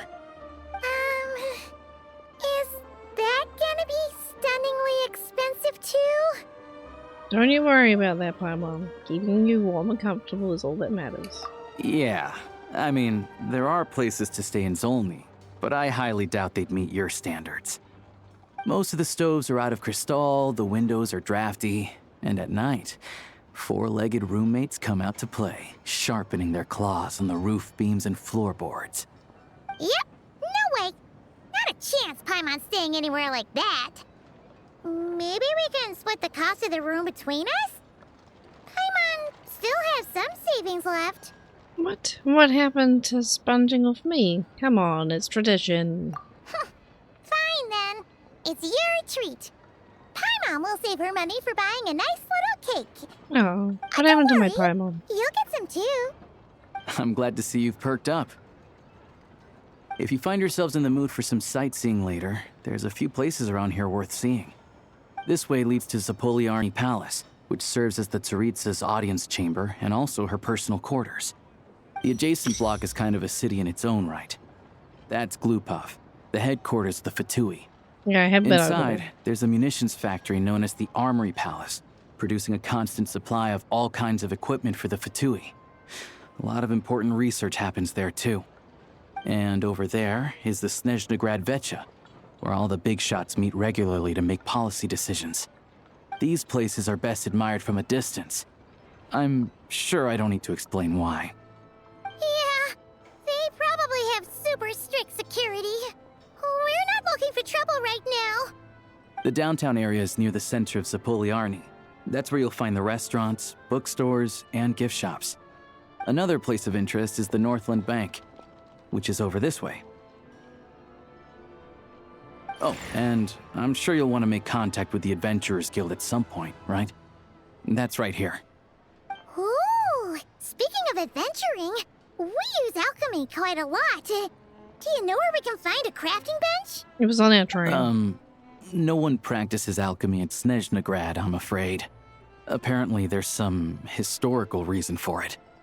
Oh, we'll just have to use the one on the train then. Kinda inconvenient.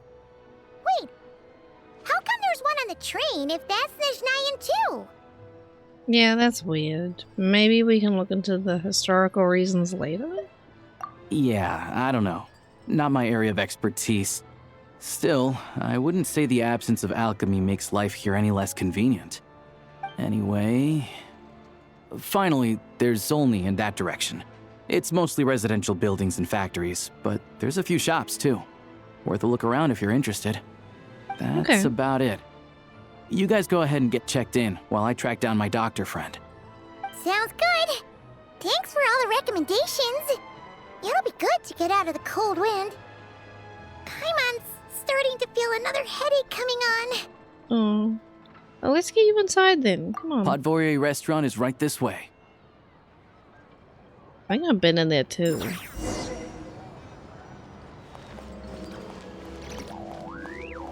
Yeah, I always visit the restaurants to get the recipes. Gotta be out to do my recipes.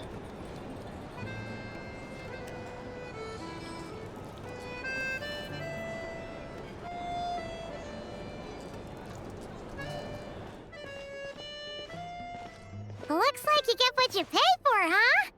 Paimon likes this room a lot. It's really big too. You feeling better? Yeah, much better now that we're out of the cold. Yeah, that does matter a lot. Thanks for taking such good care of Paimon. Always. Honestly, she feels kind of bad for throwing a wrench in the works. Oh, if this no, were anywhere it's else, fine. we'd be out investigating and adventuring by now. But instead, we're stuck here waiting for a doctor. Well, I mean, it's okay. We aren't under any time pressure. I could read. The sooner you recover, the sooner we can go, though. You're right. Yeah. No need to push ourselves too hard for no reason. A lot happened on our way into the city. Let's review what we've learned so far and try to figure out what to do next. Obviously, The million more question is, what is this Tsaritsa planning? Everything else leads back to that. Yeah, that was our main goal in coming to Snezhnaya. Sure was. And so far, we've learned that in addition to the 7 Gnosis, her plan also requires a ton of energy. But we won't get to see her anytime soon. Alosha said that she went east to fight that big monster. It must be a pretty powerful one if it can blanket the whole of Snezhnaya in a snowstorm this awful. It's one of the threats we'll need to face, I think. To be honest, what we're really lacking right now is information. The kind of information that only the higher-ups in the government would know. Not word-on-the-street type of info. Paimon can think of a few people who might be able to help us. But... They're all Fatui. Right! And when we left Nogcry, Sandroni specifically left a message reminding us which side we're on. So, it's unlikely they'd tell us anything confidential about the Tsaritsa's grand plan. I can think of somebody who might easily spill the beans. If we just agree to spar with him? Well, no, he won't necessarily. But he might give us something. Anyway, it's still worth asking. Maybe we can learn some non-confidential info. Yeah. Yeah, fair point. Besides, that Glupov place is right nearby. We've got nothing to lose, so it'll be a waste not to go. There's gotta be someone there willing to talk to us, right? Maybe Arlecchino or Sandrone? Or possibly Tartaglia. But it's unlikely we could sweet-talk Arlecchino. Let alone Sandrone. She basically told us to stay in her lane already. Well, it's been a while since we last saw Tartaglia. Yeah, the last time was all the way back in Fontaine, right? Too bad we missed him in Nogcry. Apparently, he came to help out. Hello. Is there a traveler in Paimon in there? That's Alosha! Come in!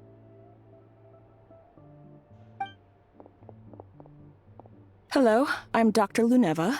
Alosha mentioned that one of you is feeling a little under the weather. Yes, we'd be grateful if you could take a look at Paimon. I see. So you're my patient today, yes? And you're, Fae, I presume? Good question. Paimon's not too sure either, but she's definitely not the same kind of Fae as the ones we saw at the train station. Is that gonna be an issue? Not exactly. It's just, I'm used to treating human patients. Fae tend to be far more resilient than even the healthiest and most long-lived of humans. But don't worry, I do have some experience treating Fae. I've even diagnosed plenty of cats and dogs in my time. Safe to say, I have a fairly eclectic range of expertise. It'll be fine.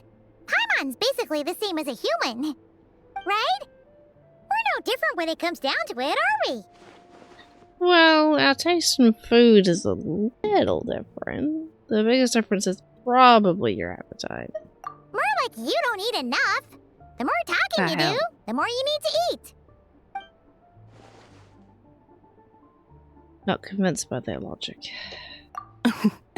Now, please take a seat.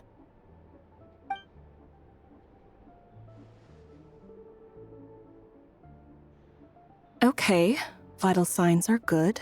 Test results are all within normal ranges. I don't think it's anything serious.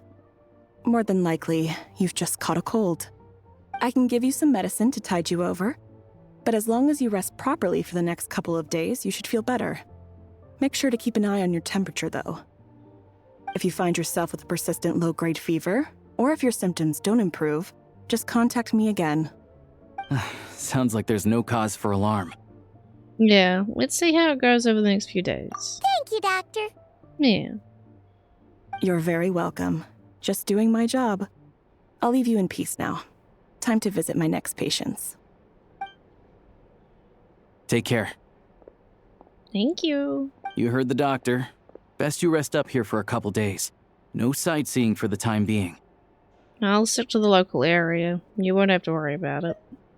Alright Alright then. Guess we've got no choice. Let's just treat it as a short vacation. I have to get back to it. If you need anything else from the doctor or me, go to the Hunter Trade Station in Zolny. The boss there knows how to reach me. Okay, thanks. Hey, no big deal. You saved my life in the Shadow Realm. This is the least I could do. See you around. See you around. And this is when I just go up and hang out with Child. Time to find Child and see what he can tell me. Guy was right. We're just gonna go up and hang out with Child. Okay. Ooh. Paimon's just snoozing. I'd better not disturb her while she's asleep. With any luck, I'll be back before she knows I was gone. Oh, okay. Paimon tends to wake up pretty quick after we've left.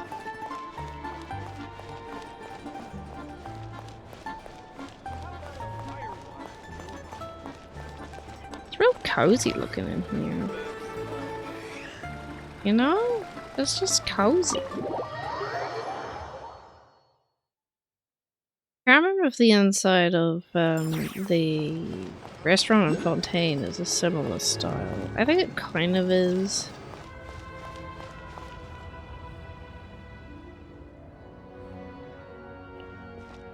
What they call this Glupov? Hold on. Please display your invitation letter or permit.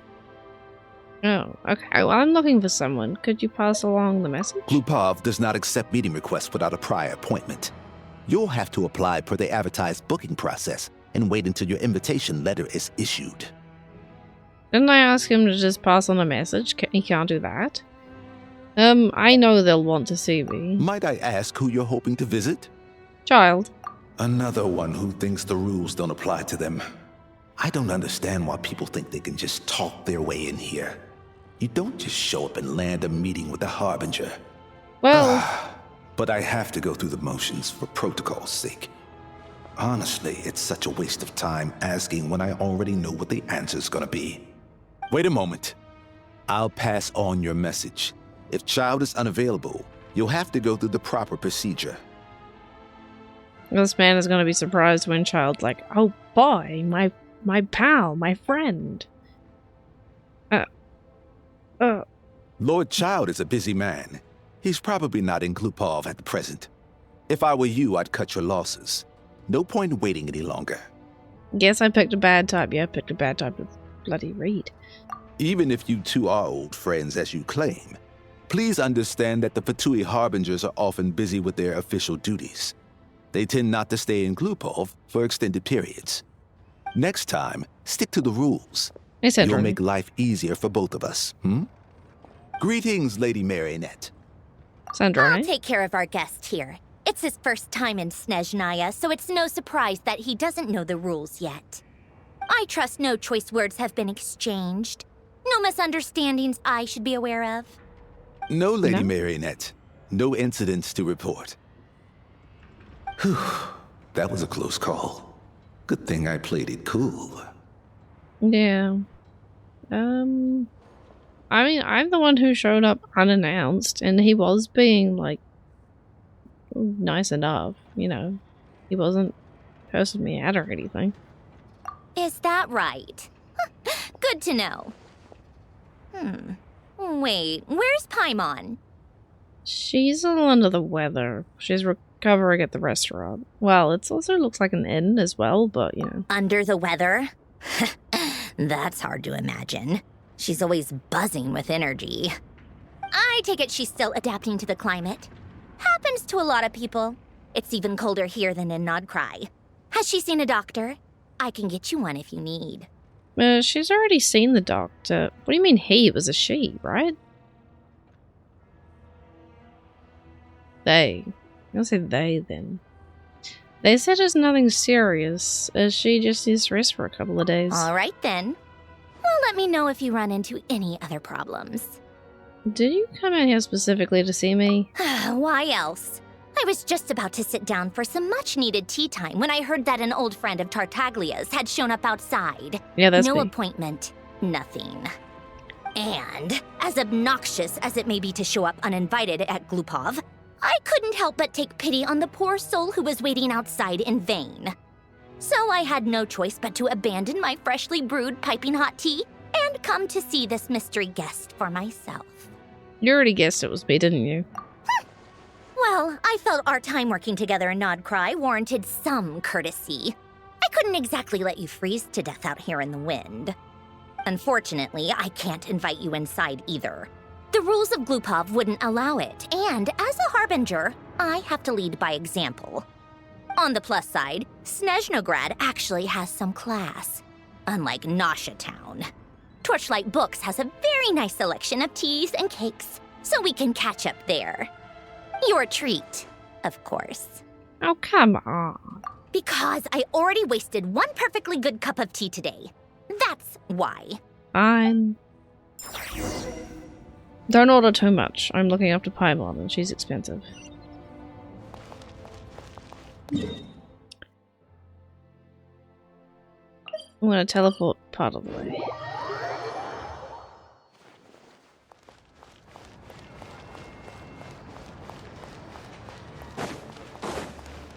I wonder how long until I find a child.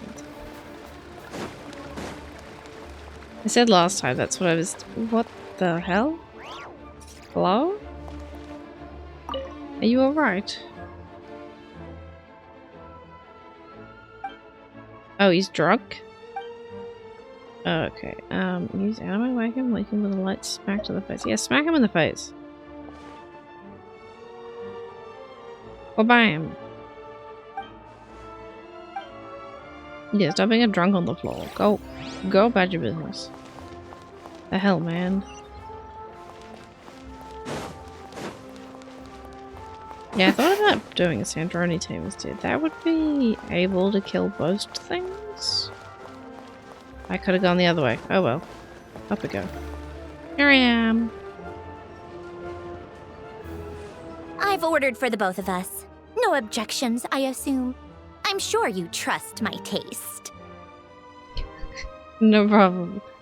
Oh, I'm sure you mostly ordered for yourself. Okay, let's get down to business. I'm guessing you don't actually have any urgent business with Tartaglia, per se. You just want information, right? Yep, you got it. But oh yeah, how is he doing? How is my boy doing? What's he been up to lately? Wanna take a guess? Fighting. Has he been picking fights again? Of course you'd say that. You shouldn't underestimate Counselor Tartaglia, you know. Counselor? That's right. I'm sure you've heard of the Snezhnograd VII by now. Well, he's busy preparing some paperwork for their next meeting. They'll be discussing yet another extension to Project Stuzha. It's basically all anyone cares about in the VII these days. Tartaglia? A counselor? Sorry, it's just a little hard to imagine. Doesn't exactly strike me as a pen pusher. Yeah, he's more of the shoot first, ask questions later sort, isn't he? Yes. It all started with a very detailed letter that Capitano left for the jester, Piero, before leaving for Natlan. In that letter, he detailed the future arrangements for his subordinates. All of his key people were reassigned to Tartaglia. I guess he'd already prepared to leave us for good all the way back then. But Piero didn't reveal the contents of the letter until the events in Natlan had concluded. Why Tartaglia? That was his reaction, too. Why me? With a bewildered look on his face. He'd always assumed Capitano looked down on him. He was a man who kept his thoughts to himself and barely spoke to him the whole time they'd known each other. But he occasionally brought Tartaglia along to my tea parties back in the day. So to the rest of us, it was clear that Capitano had quite a lot of respect for his young comrade. By the rest of us, I mean my tea party regulars. Arlecchino, Rosaline, and... actually, not Columbina. She was probably oblivious to it. Anyway, Yeah, then the Liues situation happened. Normally, it took a lot to get under Capitano's skin, but that time he was furious. It's not really my place to talk about it, though. You can ask Tartaglia about it sometime. Basically, Tartaglia probably had the wrong idea about Capitano all along. right up until Piero revealed the letter he'd left behind. Capitano believed that despite Tartaglia's immaturity, he showed great potential. Plus, he possessed a kind of purity rarely seen among members of the Fatui. Yeah, that makes sense. Yeah, it's one of the few things that I'd agree those two have in common. But there's one other reason why Capitano chose Tartaglia to assume command of his troops. He knew that after he was gone, several of the others would swoop in on his army like vultures. With the ones who stood to benefit the most being the rooster Pulcinella and Regrator Pantalone. Once they divided Capitano's troops between them, they'd be more powerful than ever. No one would be able to stop them. So, you can see why Capitano chose to hand that letter to Piero, right? Because the jester needs to maintain a balance of power? Exactly. Piero also needed to back a harbinger as soon as possible. And all things considered, Tartaglia was the best choice. Even though Tartaglia has had the support of Northland Bank for a long time, he and Pantalone are ultimately not cut from the same cloth. I'd say Capitano made a good judgment call. Anyone else caught in this situation would probably feel like they'd been hung out to dry. His best course of action will be to distance himself from any shady business, while still maintaining friendly relations with Pantalone, but seeking Pulcinella's support at the same time. Are you sure it's okay to tell me all this inside information? What's the point in having a tea party if you don't spill a little tea? Besides, none of this is confidential anyway. Ask any journalist out there. They'll give you all the lurid details. You'll see it firsthand if you ever sit in on a session of the Snezhnograd Vecha. All the factional strife, whether open or unspoken, it plays out for all to see in that one little room. Having a voice in the Vecha is the only way to steer policies in your favor. So, every person in that room represents a particular interest group. Pantalone, for instance, represents the financial sector, and Tartaglia represents the Fatui soldiers. Personally, I have no interest in political jousting, but since I have a number of engineers and researchers under my command, I have to make their voices heard. Then there's Pulcinella, the linchpin of the Vecha. He represents politics itself. Everything involves him, so nothing can bypass him. Any issue that comes up, he knows how to mediate. That's what the Tsaritsa values most about him. This explains a lot. I'm starting to see why everyone is so frustrated with the way things are, but also powerless to change it. A complex web of interests connects all parties involved, and the Tsaritsa sitting at the top adds another layer of complexity. It must be nearly impossible to come up with a perfect solution. All right, I'm done carrying this conversation. Time for you to answer a question of mine. Go for it. You must have known that you can get the info you needed from me. So why was Tartaglia the first person you asked to see and not me? I may have wanted to see Child instead of you. You're not jealous, are you, Sandrone? Huh? Jealous? As if. Wait. Oh, I think I know what it is. Columbina passed on my message to you before you left Notcry, right? Indeed she did. I only meant you should be mindful of which side you're on. Is that actually why you didn't ask for me? Because you took that to heart? I guess that's part of the reason. I want to make sure I wasn't being disrespectful. You... fair enough. It's not your fault. I blame all these politicians I've been hanging around with lately. Always beating about the bush when they talk. I guess it must have rubbed off on me. Anyway, just ask for my help next time, okay? Little things like this are no problem. Lady Marionette. What now? Can't you see I'm on my break? Whatever it is, just leave it on my desk. I'll look at it later. Sorry to disturb you during your break, ma'am, but I'm afraid it's an emergency. Isn't it always? I've told you before, fixing the tracks and transporting ice blocks does not constitute an emergency. The equipment in Svietlo-Laidovka is in urgent need of maintenance. With how the weather's been recently, we suspect that the cause is a buildup of snow, exceeding the maximum weight limit. The supports on one of the machines broke and fell, awakening a dormant beast and leaving many of the ice miners trapped in a nearby ice cave. Luckily, Odette's team was nearby and launched a rescue operation, but we're still facing a severe manpower shortage for both the rescue and engineering teams. I guess that's it then. Our tea party will have to end here. I'm the only engineer you'll need. I kind of want to go with you, but I promised Paimon I wouldn't go too far. Do you actually want to come with, or are you just saying that?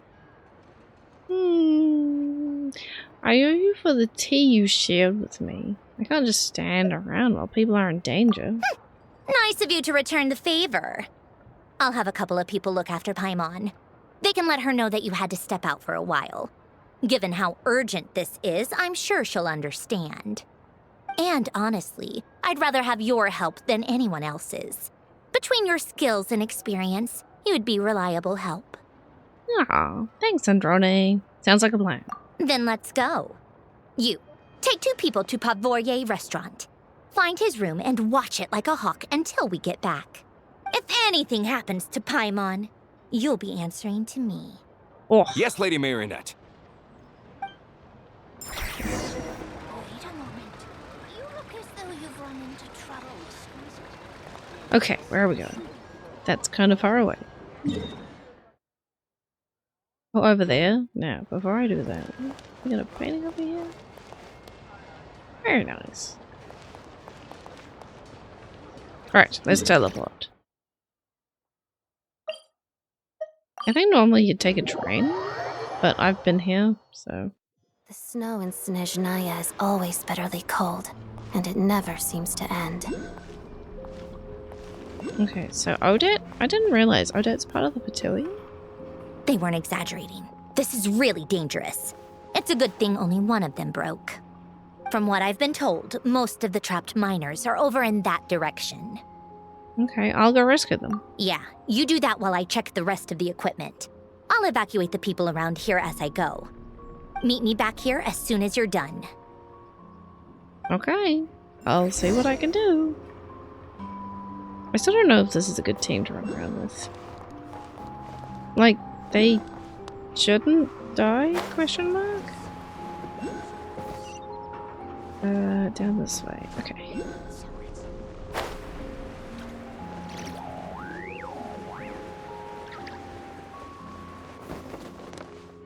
I was gonna say this earlier. I guess I'm not gonna say it.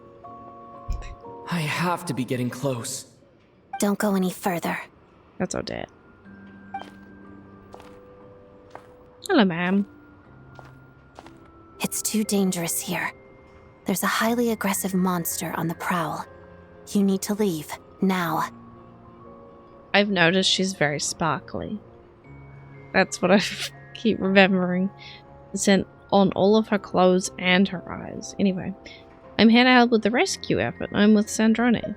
Ah, I see. You're the backup from Snezhnograd. Well, I'm Odette. Good to meet you. Ah, so this is Odette. She was the first member of the Fatui on the scene. There are 5 people trapped in the cave. Monster type is unknown, and so is its location. Let's go. Every second counts.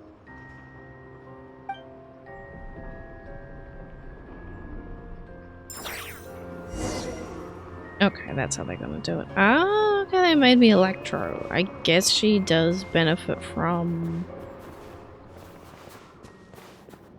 Stellar Conduct.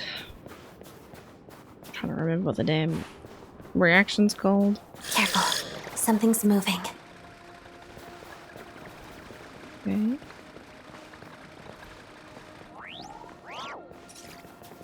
What is a light here? Oh, is it motion activated, that light? Is that what happened? Oh. This must be the monster's shadow. Looks like a tough opponent. Slimes. Let's begin.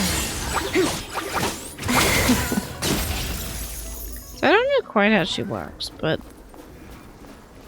you got 6 ones out of that. What Yeah, okay, that sounds about right. They always give you trial characters that have like three constellations? Stay back!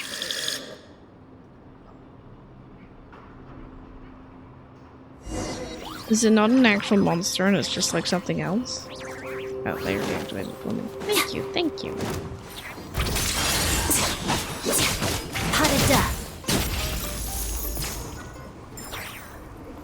Okay, we keep going. Activate. I can activate it. Running around in here, though, it does make me think of Ice Age. All the ice. I don't think I've watched a lot of other stuff that has this much ice in it. I don't have my pretty not cry wings. That's a sad time. I see them. They're right behind the monster. The monster seems very agitated. It could attack at any moment. Let's make the first move. But it's just one of the little guys. He's just a sweet little fella. Well, he'll attack me, but he's a sweet little fella. Here! Thunderclap! Shadow me. Pirouette. Witness the snow swan's grace. I think I missed. Take this! Why is he big?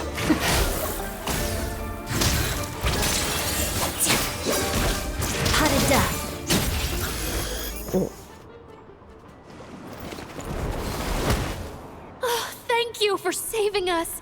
We'd have been monster fodder otherwise. Thank you. Thank you. You're welcome. You should be safe now.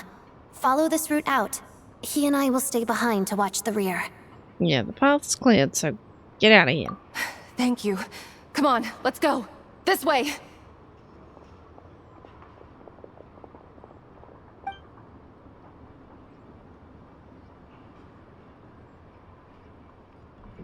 I've searched the area. Pretty sure the monster made a tactical retreat. Was this its lair? Yeah, but with us here, it won't be coming back anytime soon. It may be small, but don't be fooled. It's a ferocious beast. People are just food in its eyes. It's lucky we got here when we did. The trapped miners have been successfully evacuated. Time for us to leave. Wait, this place. There's something unusual about it.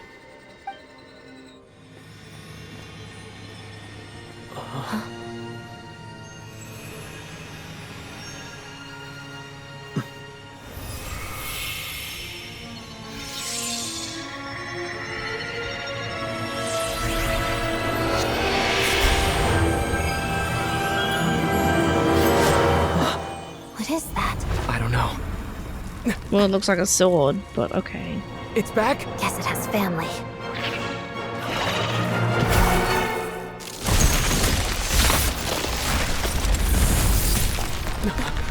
This way. Run!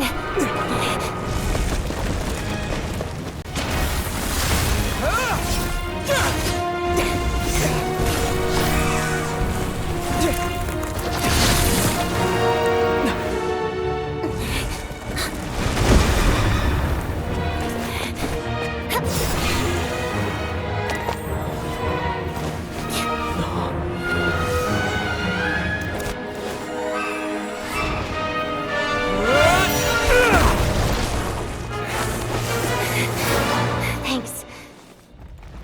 Let's get out of here.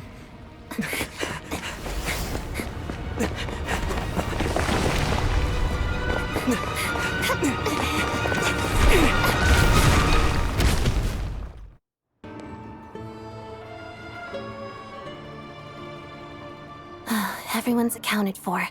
We managed to rescue them all. We also placed a sign at the entrance to the cave, warning people to stay away. You really held your own today. I still don't know your name. Well, they call me the Traveler. I'm an adventurer. Don't think I've seen you before. I'll remember the name. All right then. See you around. Hello, Lady Marionette. I hear the rescue operation was a great success. I knew I could count on you. What brings you here, Odette? Here for a performance? No, a Fatui mission. I happened to be nearby and heard the crash. Performance? She hasn't introduced herself then. Odette is the prima ballerina of Snezhnograd. She's quite the celebrity. If you ever hear people mention the two crowning jewels of the Korolievsky troupe, they're talking about Odette and the prima donna, Vodianitsa. On top of that, Odette's also a rising Fatui star. It's looking likely she'll inherit the title of the Fair Lady. She learned all her combat skills from Rosaline herself. Used to be one of her most valued subordinates, too. You flatter me, Lady Marionette. If she's Rosaline's protege, that makes me... Never mind. There's no need to bring it up. No point making things awkward. No wonder you're such a keen fighter. How's progress on your end, Lady Marionette? Equally successful. I finished reinforcing all the equipment. Took me a little longer without Polonia's help. But the outcome is the same, of course. Even if the heavy snowfall summoned by that monster lasts for another 3 months straight, this equipment won't give way. All right, now that we're done here, it's time to get out of this blizzard. That's it? Isn't there more work to be done here? Sure, but Snezhnograd will send someone to investigate and draw up a relief plan. And I guess I'll have to write the incident report myself this time, since it involves a mechanical malfunction. First, Pantalone needs to approve the budget, then Pulcinella has to sign off on the plan. Once they've argued it out and reached a compromise, we can move forward. That's the rough process anyway. Could take anywhere from a couple of weeks to a couple of months, depending on how smoothly it goes. And in the meantime, the people here just have to wait? Yup, nothing we can do about it. There's a whole stack of incident reports like this back at the office. The snow has eased a little for now, but there's no telling when that will change with that monster still at large. Fuel for heating is in short supply, and relief is weeks away. There's no immediate threat to life, but still, it just feels like there should be a better way. Hey, quit daydreaming. Let's get back to Snezhnograd. When did you get a new sword? I found it in a cave. It handles pretty nicely. You have a strange affinity for secondhand swords. Do I?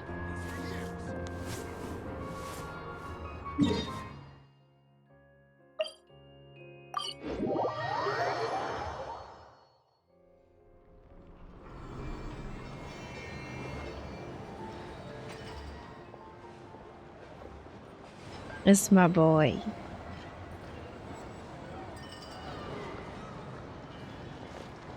Huh.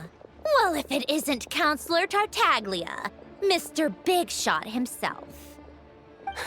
Go easy on me, all right? I'm still recovering from the interrogation the real Big Shots put me through. Hey, comrade, it's been too long. I heard you came looking for me earlier. Nicest surprise I've had in a while. Good to see you too, Odette. I'm guessing you guys just got back from Sviatlo Laidovka. How'd it go? Crisis averted? It went fine.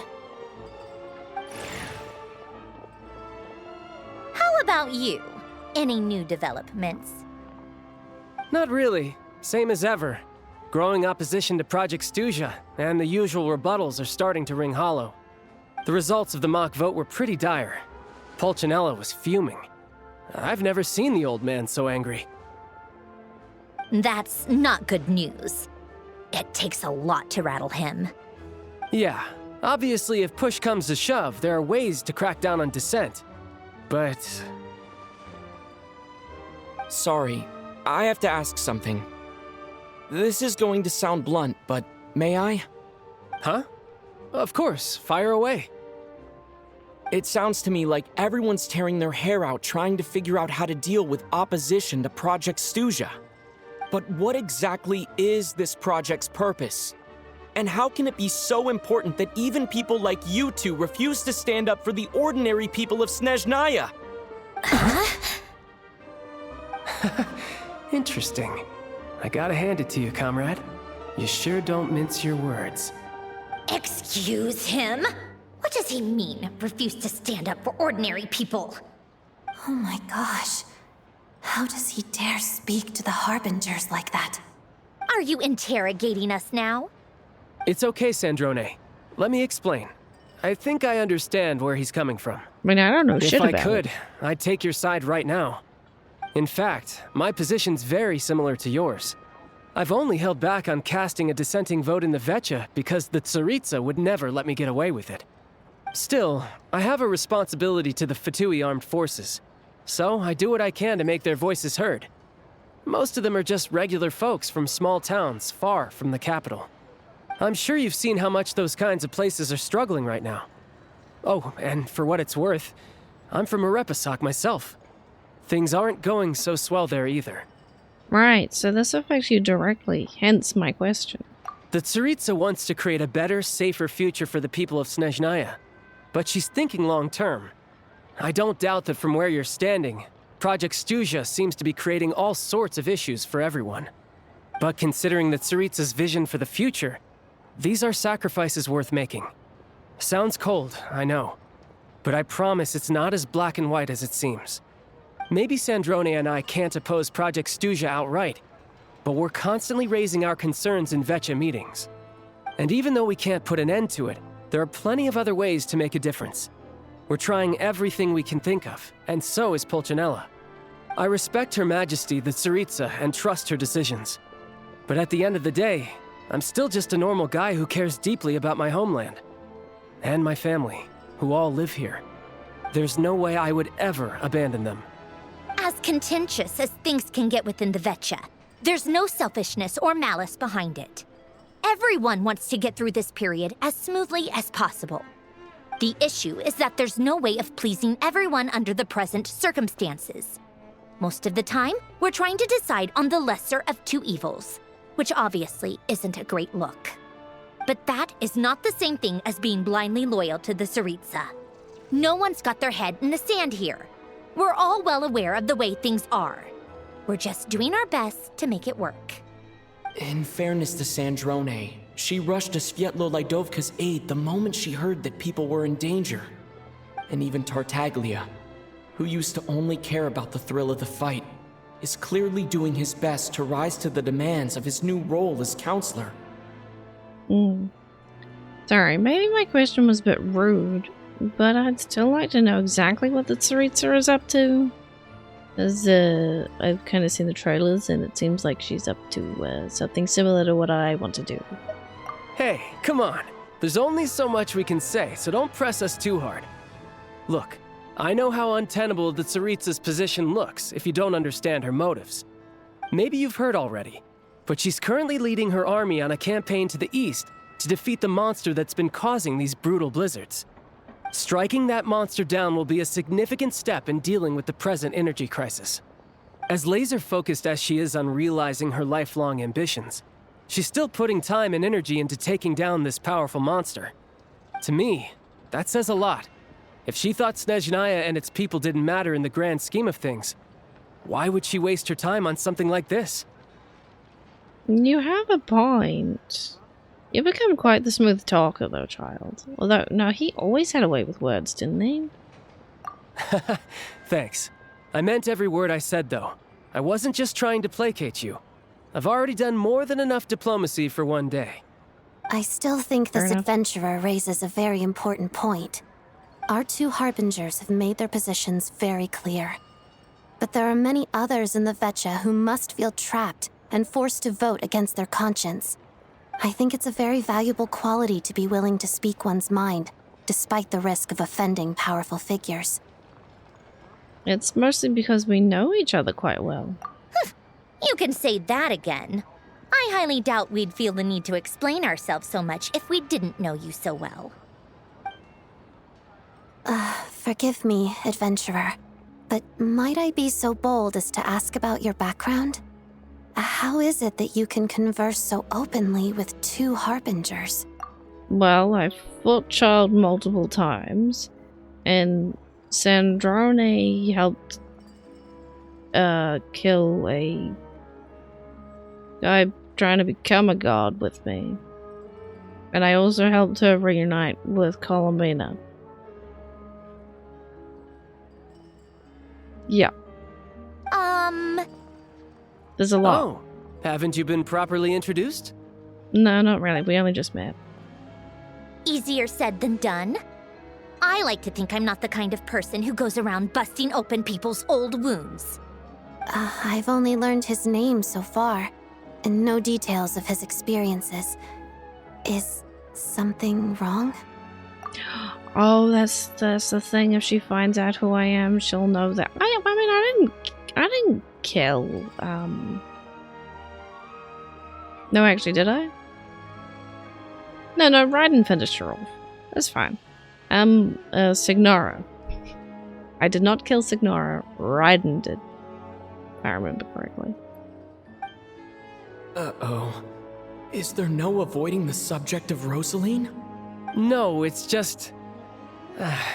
Alright, I guess there's no getting around it. This is the world-renowned traveler, who helped resolve the storm terror threat in Mondstadt, cleaned up after the mess I made in Liyue, and then went to Inazuma, where there was a duel before the throne, in which the traveler defeated Rosaline. Oh. I'm sorry. I didn't think you two would be seeing much of each other, so I figured it wasn't worth bringing up. It's fine. It was a long time ago. It's fine. Sorry. I just remembered that we have a rehearsal coming up. Please excuse me. I should get going.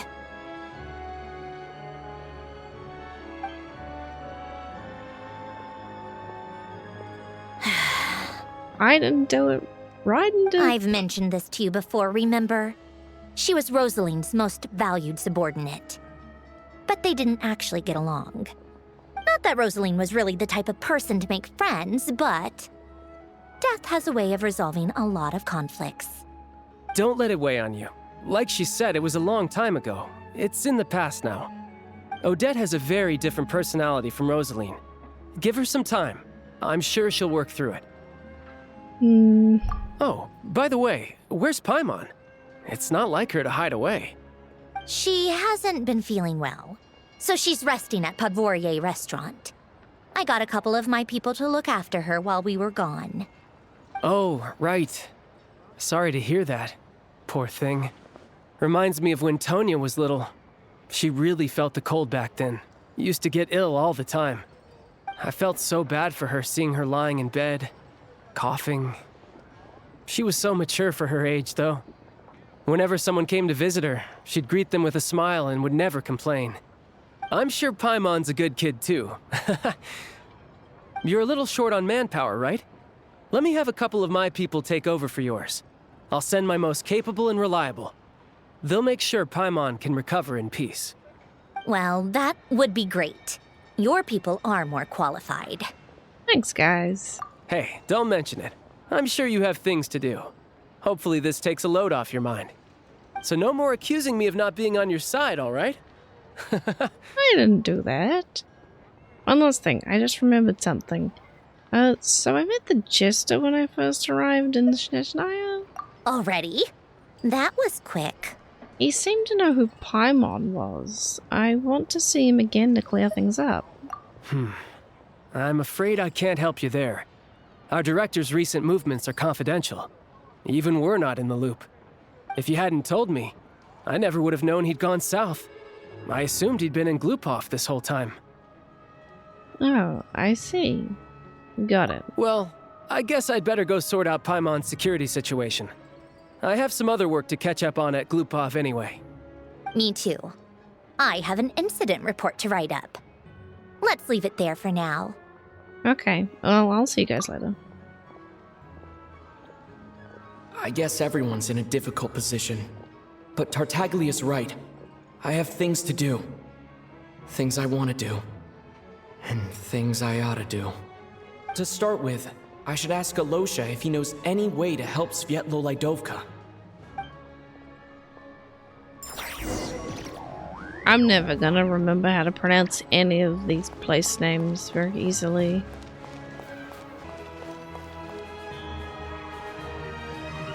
How strange. This sword seems to be vibrating of its own accord.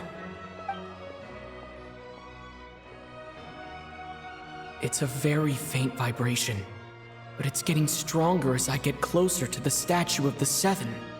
Does this sword have some connection to the statue? But all it does is vibrate, even when I touch it. That place I got this sword from was definitely out of the ordinary. Maybe I should try channeling the power of cryo. You mean what I'm already aligned to? Use the power of cryo on the statue? It worked. There really is something special about this sword. Make contact with the statue. Okay. Enhance.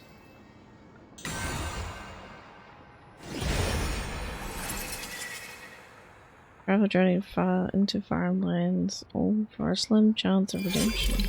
I don't really understand what just happened, but I'm pretty sure this sword just got a little more powerful. I'll have to try the same thing again when I come across another statue of the Seven. In the meantime, I'd better go find Alosha. Okay, so like maybe every statue of the Seven. I found them.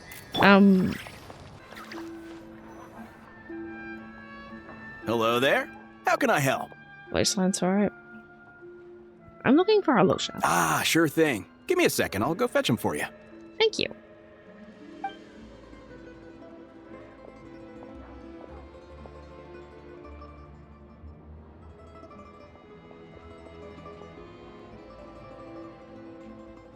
When Alosha arrives, you tell him about what happened in that place.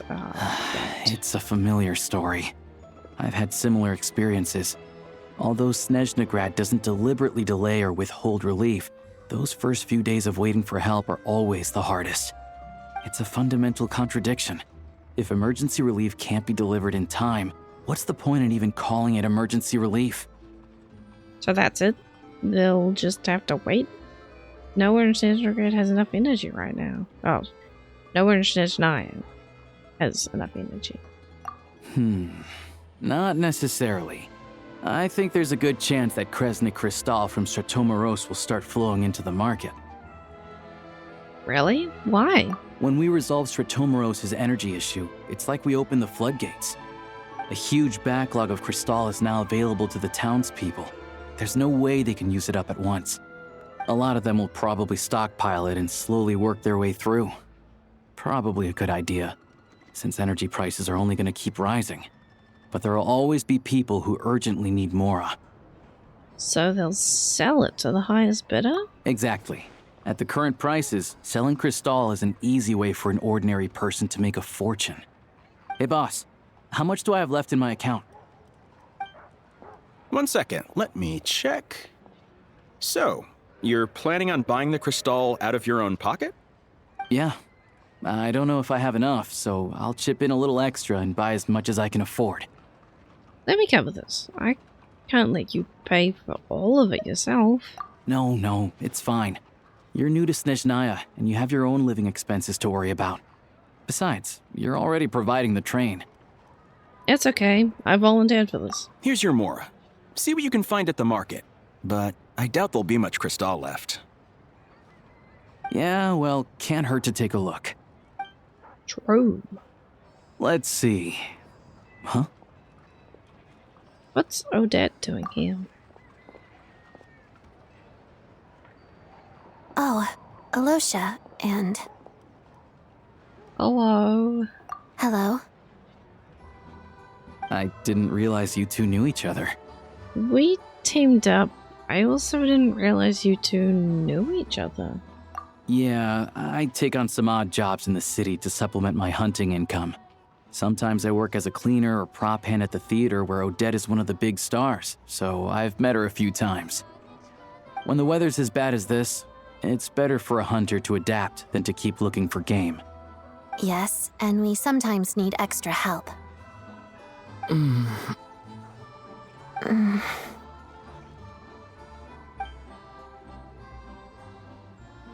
Wait, why is the atmosphere so awkward? I thought things went pretty smoothly in Svietlolaidovka. So, what brings you here, Miss Odette? Looking for some new props? No. After I got back to the theater, I couldn't stop thinking about the situation in Svietlolaidovka. It bothered me so much I couldn't focus on my dancing. So I decided I'd come here and see if there's anything I can do. Couldn't let it go either. You too, I presume. I suppose that's why you're here. I didn't feel comfortable expressing my true opinions in front of the Harbingers. Not least because ordinary Fatui like me don't even know what Project Stuzha is all about. Without knowing the full picture, I can't make sense of it. And at some point, if things aren't making sense to me, I can't just keep going along with it. So many people feel the same way.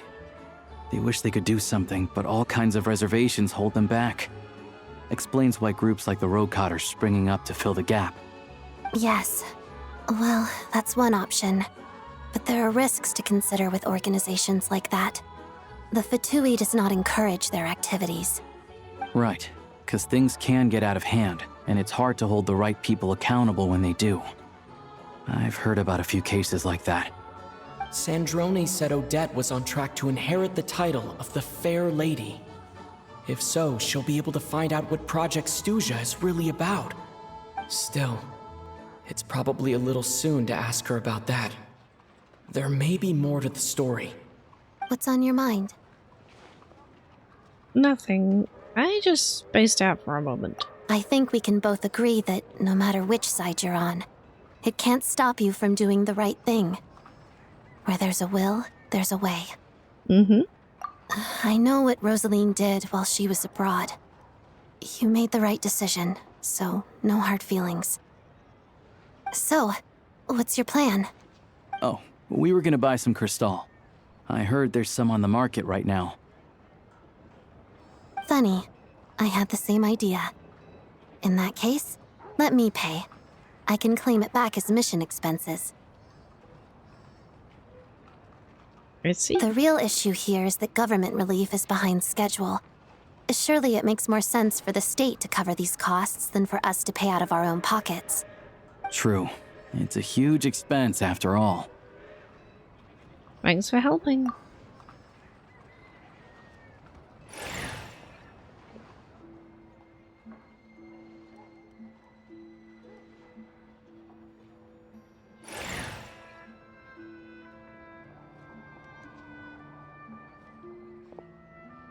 Let me see. I'll take it all, please. And I'll be needing a receipt. Right. Choose mission budget under the expense category, but be sure to specify emergency rescue operation in the description. Otherwise, the normal reimbursement limit will apply. Let's book this train. Regulations say that if we need to transport Kresnik Crystal during Project Stuzha, extra carriages can be added 1 hour before departure. She knows what she's doing. That should do it. The train will be escorted to its destination by Fatui guards.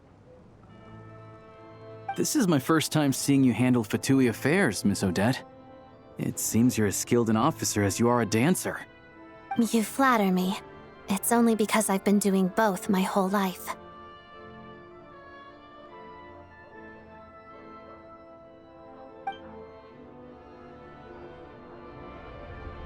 Bye-bye, Mr. Train.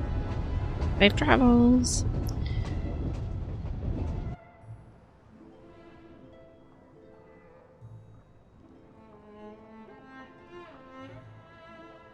Well, I'm glad we're in safe hands. Anyway, I bet you've been non-stop today, am I right? Any idea how Paimon's doing? I've had my hands full, but I'm gonna go back to check on her now. What's wrong? Who's Paimon? His travel buddy. Hasn't been feeling well. She caught a cold right after they got to Snezhnaya. Sounds like she's important to you. I can't believe you've been dealing with this on top of everything you've been doing to help the people of Snezhnaya. I couldn't just turn a blind eye to their suffering. Paimon wouldn't want that either. I've got nothing going on right now, so I'll join you. I want to see how she's doing. Oh.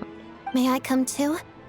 I have some candy that someone gave me back in Svietlolaidovka. Plus, I know a little bit about relieving cold symptoms. Sure, she'll appreciate the company, and she'll definitely enjoy the candy.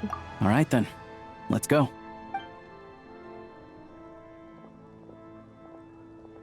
I still don't know what the deal is between these two, but at least the tension seems to have vanished. A good sign, hopefully. Hopefully. Not just yapping about nonsense. And then I'd have to find something to yap about anyway. I'm doing that. I'm yapping anyway right now. Hello, sir. Hello.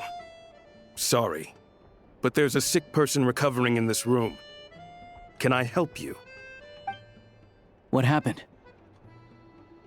It's okay, no need to worry. Are you one of Tartaglia's guys? Oh, please, excuse me. Are you the Traveler? Could I take a quick look at your Adventurer Handbook? Master Child said I should verify your identity. Oh, that's funny. Here it is. Ah, it's really you. Sorry for the inconvenience. We're under strict orders from Master Child to keep this room well guarded. At the same time, we can't interfere with Podvoye Restaurant's business.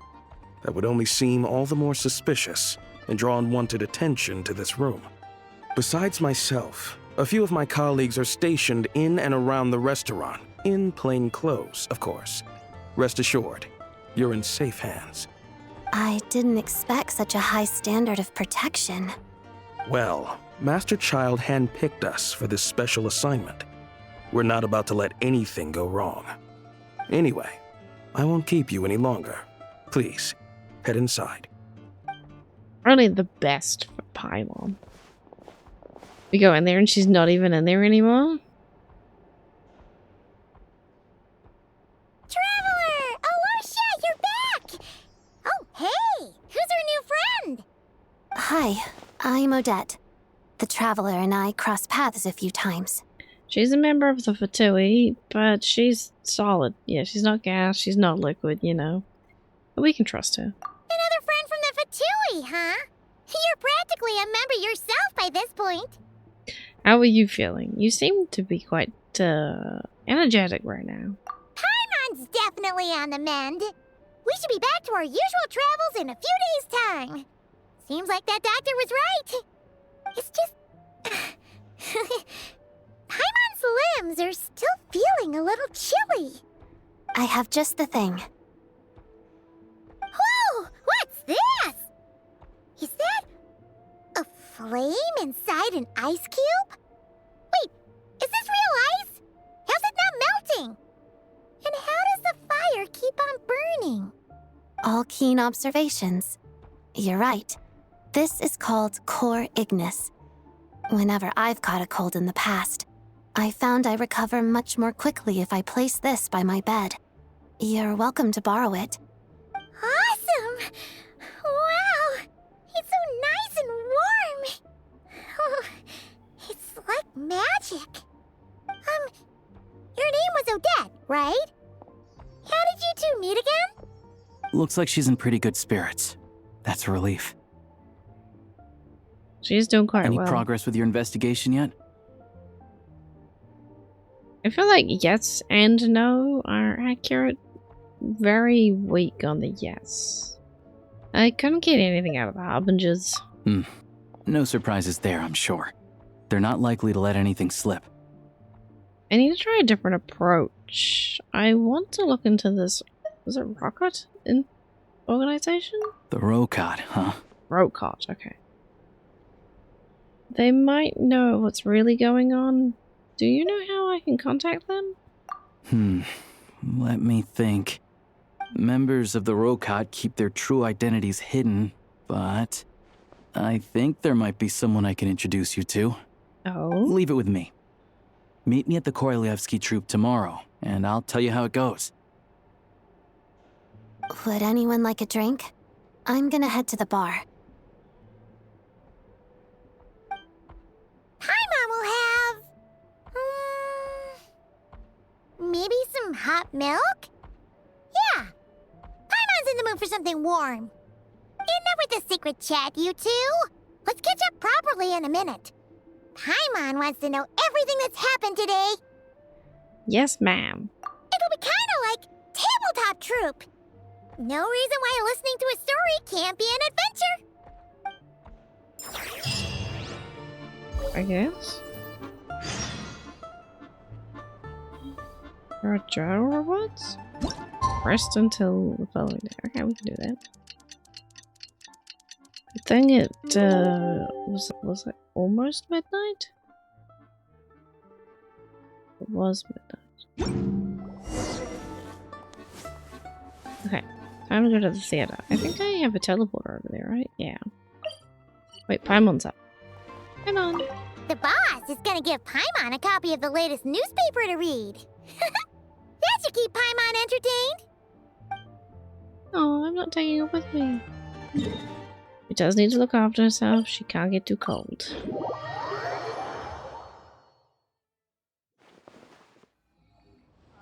Ah, you made it. I've got some tickets, and I managed to set something up with the Rokot. It'll have to wait until after the show, though. Happy to stay and watch?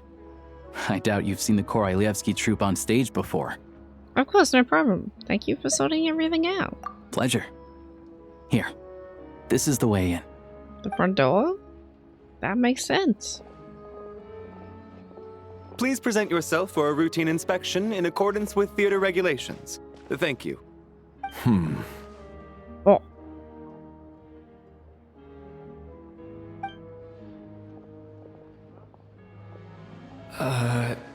Is that guy with the Fatui? Looks like he's waiting for something.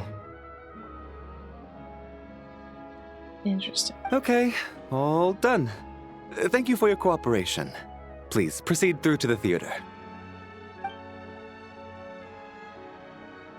That guy off the side was in the trailer. Snezhnaya, when they showed off all the new characters. Everything okay? I wasn't expecting such strict security here. Snezhnaya's business and political leaders are always passing through here, so it makes sense that security's tight. Still, it's a little unusual to see the Fatui's Armory Palace guard here. You saw him, right? The guy right at the back. Strong, silent type. His name's Valeri. He's part of the Special Assignments Battalion, but I only ever see him here for one thing. To look for a guy named Mitya. Mitya? Who's that? Supposedly a researcher, though he never seems to put much time in at the office. The theater is one of his favorite places to hang out when he's playing hooky from work. But that's not for us to worry about. Let's go. The show's about to start. I already forgot how to say the other guy's name. It's Mitya and... Val something or other. What do you think? Pretty impressive, huh? I mean, it's just like the theater in, Yeah, it reminds me of the opera Epiclese, yes. But, it doesn't have a second story to the seating, by the looks of it. Oh, the one in Fontaine? I hear it's iconic. Never seen it for myself, though. I think this one's bigger, though. The hole's a lot Here bigger. we are, just in time. Sorry, coming through. I could be wrong, but it looks bigger. Let's go use this. If you're gonna show up late, keep your mouth shut. What's his problem? Whatever. No point arguing with people like that. True. Look, there she Not is. worth the time. That's who I'm introducing you to later. She's the lead singer of the troupe, Vodyanitsa. Vodyanitsa. Okay.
This leads directly to the green room. They're expecting us. Vodyanitsa will be waiting for us there. You can always tell when I see something. Who's making a noise? I think I might have seen... Oh, he's gone. There was an extrally dressed man or boy. I thought it might have been Mitya. At one of the front seats. I have to go back and actually look. I think I saw him though. Or it might not have been him. But it was just at least somebody with extra, like... They didn't look like an NPC. That's all I'd have to say, I guess. Follow him to the green room. I didn't even see where he went. Anyway. I already forgot how to say her name. Volinitya? I'd have to say it again. And the other guy, I have to hear him. Somebody say his name? I was gonna call him Valerie. That's not what it was. Hey there. Excuse me. Can you believe it? I am so mad right now. Come in. Oh, it's you two. It's us two. I wasn't expecting to see you here. Huh? You know each other? Oh, wait. Is this who you were telling me about? The one you met yesterday and couldn't stop thinking about? I never said that. Yes, you did. Why are you denying it? It was right before I went on that rant about the moody factory owner. Oh, I remember it so clearly. Might I ask what brings you two here? Oh, I just brought him here to see the show. And when it finished, he was full of praise for Vodyanitsa's performance. So I thought I'd try my luck, see if we could get the chance to chat for a bit. Maybe get an autograph? You work here. You of all people ought to know that's against the rules. It's not what the green room is there for. Oh, what's the big deal? Come on, don't be shy. I can give you an autograph. You can take a picture too if you want. Do as you please. I finished all my shows for the day. I'll leave you to chat.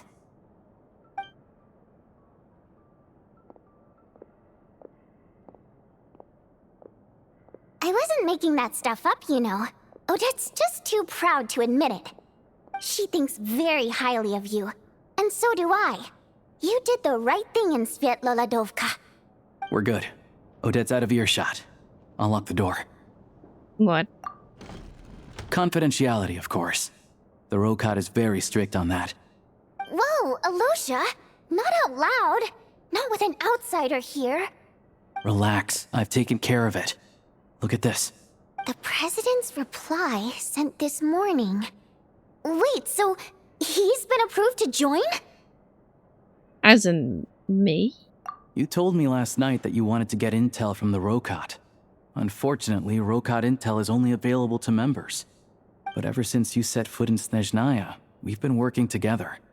I've seen the way you work, your character, and your motives. Everything about you is perfectly in alignment with what we're trying to achieve in the Rokad. So I figured I might as well cut to the chase. I wrote a letter to the President explaining your situation, including just the right amount of detail. His approval came very quickly. Of course, it's still your decision whether you want to join or not. We'll respect your choice. So that means you and Voidinitya? I hope I said that right. Eventually I'll get it real good. Are you both members? Well, assuming Odette was telling the truth and she didn't misjudge you, I guess we don't need to worry about you blowing our cover. Still, you gave me a real fright. I didn't know that's why you came looking for me. So, that stuff you said about admiring my performance, was that just because Odette was here? Did you actually mean it? It's very emotive. No, I mean every word. I loved your singing. Now you're talking. That's what I like to hear. Anyway, let me give you a quick rundown of how things work. Like I said, the Rokad is a covert organization, and we hide our identities. Members typically don't meet in person or even know each other's identities. This helps us maintain a high level of independence and secrecy. Makes sense. Because of this, Members are basically free to decide their methods without constraints, so long as the outcome of any activity doesn't violate the organization's principles. After all, we don't have any ostensible contact with each other. This way, if anything goes wrong, no one else will be implicated. Beyond the freedom to choose how you operate, it's also your choice whether to act at all. We have plenty of members who have yet to take any action. In short, joining the Rokot in and of itself won't place any restrictions on your activity in Snezhnaya. There's a code of conduct you can read if it interests you. But basically, as long as you don't plan on using your anonymity to go around doing evil, you'll be fine. I tried reading it 5 or 6 times. Never made it all the way through. Even the most lackluster script makes for more interesting reading. Well, sounds good to me. I'm in. Great. Then I'll go grab an official application form. Be right back. You said I was already approved. Since you keep your identities secret, how come you two know each other? Well, Alosha has this pet dog, you see. His name's Tagarin. And Yes? this one time, Alosha brought him backstage. Tagarin took quite a liking to me, so I played with him for a little bit and fed him some treats. Then, the Rokot was out on a mission one day, and even though we were all in disguise, Tagarin recognized me right away. Just a coincidence, really. We didn't report it to the higher-ups, though, to avoid dealing with the fallout. Like, my job at the theater, for instance. I really needed to make ends meet. By the way, what were you complaining about just before we came in? Did everything go okay with Chuganov? Everything did not go okay. That's why I was so mad. I tried to make some small talk with him before I went on stage to fish for intel about the Iskra manufacturing plant. But he wouldn't take the bait. No matter what I said, he kept dodging the question. And then he started complaining. He said he didn't appreciate his second-rate seat in the stalls because he usually gets a private box. I mean, what did he expect? Everyone knows that if you want a box seat, you buy a ticket well in advance. But instead, he sends me a letter the day before the show when we're practically sold out. I had to juggle things around just to get him a half-decent seat, hoping he would appreciate the gesture enough to share some information. But nope, he didn't give me anything. Yeah, meeting Chuganov in person has definitely been a disappointing experience. Oh, you probably don't know who we're talking about, do you? Chuganov was that older guy you were sitting next to today. I'm sure he didn't make a great first impression on you either. Oh, that guy? I mean, I did kind of figure out who they were talking about. Yeah, he seemed like an asshat. To the citizenry, he's a family man and a kind boss. Oh. But our interactions with him tell a very different story. It's one thing to ask for a favor, but he acts like it's his right. He always expects special treatment. Take the ticket situation, for instance. I've actually gotten him a private box in the past. But not only was he not even grateful, now he's acting like I've sold him short this time. Not to mention that he's never paid for a single one of his tickets. That's... Yeah, you should stop letting them do that, honestly. That's outrageous.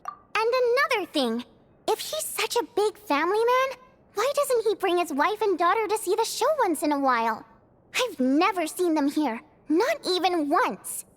Calm down, Vodyanitsa. If you won't do it the easy way, we'll have to try the hard way. But first things first. Here's your application form. Go ahead and fill it out. Okay.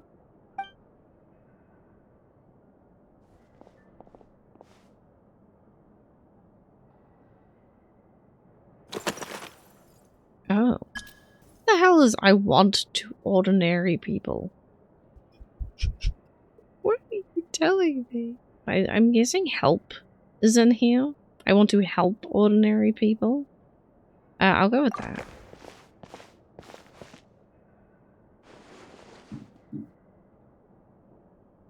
That's alright, is it? Oh, where is she?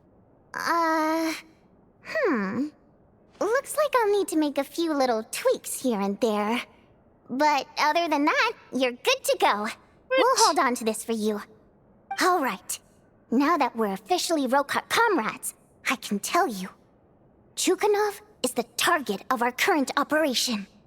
Recently, we've done some recon work at the Iskra manufacturing plant, which pretty much confirmed that their energy consumption is way beyond the legal limit. All we need now is some direct evidence to present to the Vetcha, so we can demand that they shut the plant down. That way, the Kresnik Crystal can be allocated to where it's needed most. I was hoping he might let slip during one of our chats, but he's too tight-lipped. We'll have to find another way. I'm meeting another regular theater goer tonight, Mitya. I think I saw him in the crowd. Alyosha mentioned that name earlier. But Valeria's here too. Valeria, and he's okay. probably looking for Mitya, so he may end up being a no-show. Don't you worry. He must know how to dodge Valeri, or he wouldn't be showing up on time for every performance. Mitya is a renowned energy expert. Although we can't get any direct evidence of the excessive energy consumption at the plant, we can accidentally let the information slip to him. The authorities should take someone like him seriously. So if he starts raising questions about energy use at the Iskra manufacturing plant, there will be a proper investigation. Also, we're not allowed on site, but he has clearance. So all we need is his cooperation.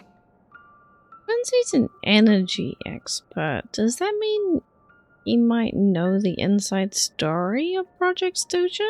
Yeah, so that's the other thing we're trying to figure out. Though I think we're far less likely to make any progress on that front. Still, I hear that Mitya is a bit of a chatterbox. So, who knows? Maybe if we catch him in the right mood, he'll let something slip. What do you think? Sound like something worth your time? Definitely. I'd love to join you. Okay, in that case, you guys find a seat somewhere nearby. Pretend you're a couple of buddies there to eat, and keep your ears peeled for useful information. He's a huge fan, so I doubt he'll have his guard up around me. But you two need to be convincing. If he suspects anything at all, he might stop talking. Sure. Don't worry. We'll make a believable pair of buddies. I'm sure we can manage a bit of friendly chit-chat. Perfect! You've sold me already. Now, help me tidy this room up a bit before we head out. Okay. What needs tidying? Everything! I hadn't noticed all the mess, so I was with Alyosha in that thought of what needs tidying. It's already tidied. Go to the restaurant. Okay. The teleport is actually nearby, right?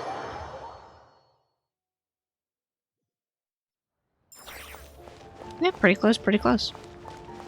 I'll avoid any extra little detours.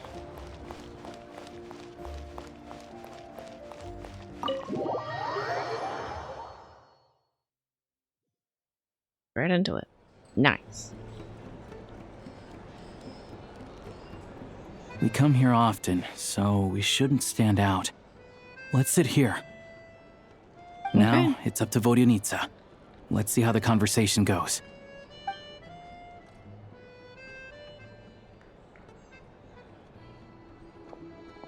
There he is. I'm intrigued by this boy. Mr. Mitya! Over here! Over here! Oh, sorry. I got a little held up on my way here. Now we have even less time than we planned. Go ahead and order some snacks and drinks. Whatever you like. Let me see. According to my schedule, we still have 25 minutes left. You're really pressed for time today, huh? I was imagining this would be a leisurely chat. If you'd prefer, we can always reschedule for another afternoon when you have more time. No need. Getting to meet the lead singer is a very precious opportunity for me. I'm not about to pass it up. I've already had to decline your invitation several times because our schedules rarely align. If I don't grab this chance while it's here, who knows when the next one will come around? Well, It's very kind of you to make time just for me. What's going on with his scarf? It's like it's alive. I saw that in the trailer too. I'm not too sure, to be honest. But Snezhnaya is full of weird and wonderful things like that, so people tend not to bat an eye. I'm sure the same will go for the Eye of Grey and Paimon. Paimon's not that strange. That'll make getting around easier. The reason I invited you out for tea and a chat today was to get some feedback from a true fan of the theater. Well, I genuinely have nothing bad to say. No matter how many times I hear you sing, it never gets old. It always seems fresh and new somehow.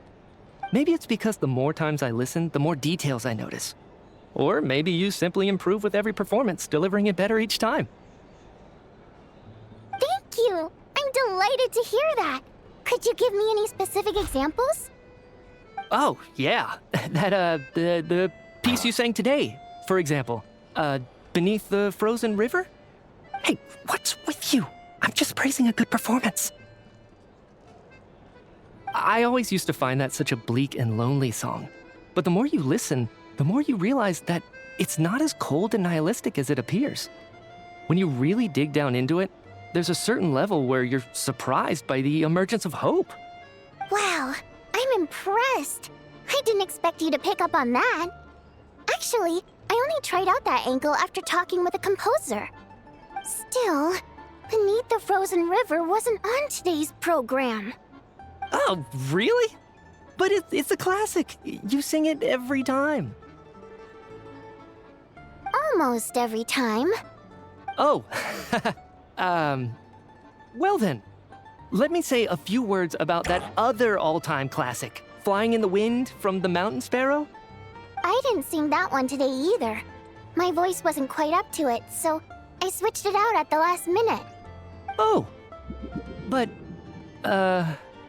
Sorry, Mr. Mitya, but you were at the theater today, yes? Of course I was. Remember? I said hello to all the troupe members before the show started. You, Odette, and the others. So what did Odette sing today? Elegy of the Snow-Winged Goose, of course. Correct. I see. I see. I thought I saw him in there. You find my singing boring, don't you? That's why you don't remember a single song. Looks like I'll need to cut a few from the program next time. No, that's not it. I swear. All right. I'll be straight with you. I'm sorry. My mind was wandering as you took the stage today. I enjoy watching your shows because the exquisite performances stimulate the mind. It always sparks some inspiration for my research. So whenever I get stuck at work, I come to the theater for a change of pace. Odette's dance during the Elegy of the Snow-Winged Goose today was simply incredible. It got me wondering what she's been going through recently. That look of sheer defiance in the face of utter tragedy? It was so inspiring. I started scribbling in my notebook right away. Not that I made a ton of progress in the grand scheme of things, but I still think it was productive. By the time I snapped out of it, the entire show had finished. So what you're saying is, you didn't listen to my singing at all?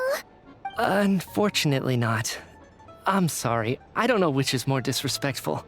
The fact that I don't always come for the show itself, or the fact that I missed your performance.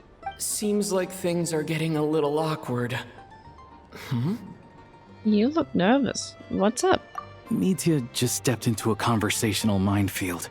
If there's one thing Vodyanitsa doesn't like, it's people who show disrespect for her performance. This meeting was so hard to set up. Don't tell me it's already falling apart. It's fine. I suppose this is affirming in its own way. At least, it shows that our performance really touches people's hearts, right? Don't let it bother you. It certainly doesn't bother me. She's showing a lot of restraint. Must be tough. Well, I'll be sure to let Odette know how much you adored her performance. Please don't say that. I always love your performances too. It's just that inspiration struck at the wrong time today. I'm usually all ears. I know, I can tell. That's why I value your opinion. I'm sure some people can't stand it when others praise their coworkers right to their face, but not me. No, sir. Fair enough. I still feel kind of bad, though. But you know what I really can't stand? People who only show up to the theater to pretend that they're cultured. Makes me sick to my stomach. Oh, yeah, 100%. There are too many of those people around. By the time they're walking out the door, they've forgotten all about the show. What's wrong? You look furious. I don't know if you've heard about the boss of the Iskra manufacturing plant.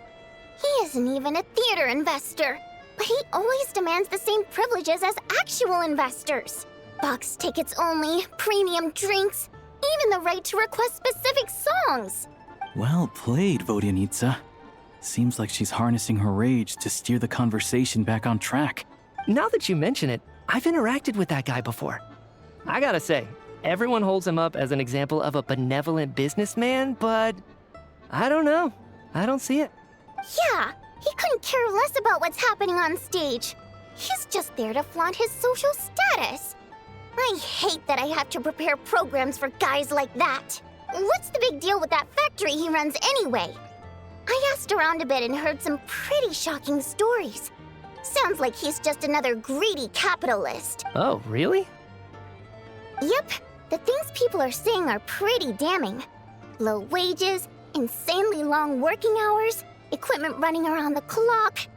And as if that's not bad enough, he also strictly forbids his employees from giving any kind of interview. Project Stuja has now been extended so many times, we're at the point where crystal rations for the common folk are barely enough to survive on. Yet he even wants to get his greedy hands on them just to boost his own profits. If the rumors are true, he's in serious violation of the law. Interesting. So you've heard about it too? What? So it's really true? Who knows? I've only heard the same rumors you have. But there's no smoke without fire. The Rooster's been coming down on us hard lately, demanding that we track and trace every single batch of Crystal. My coworkers in the Department of Energy have been tearing their hair out over it. The Rooster? I didn't realize he cared that much. Yeah. Even though there are no restrictions on Crystal trading, the poor will wind up freezing to death if we let the rich buy as much as they want. That's clearly unfair. Looks like we'll need to arrange an investigation into the Iskra manufacturing plant as soon as possible. I never knew you kept up with current affairs beyond the theater, Miss Vodyanitsa. You really have a heart for the common person. Most Fae in your position have long been indifferent to the plight of humans.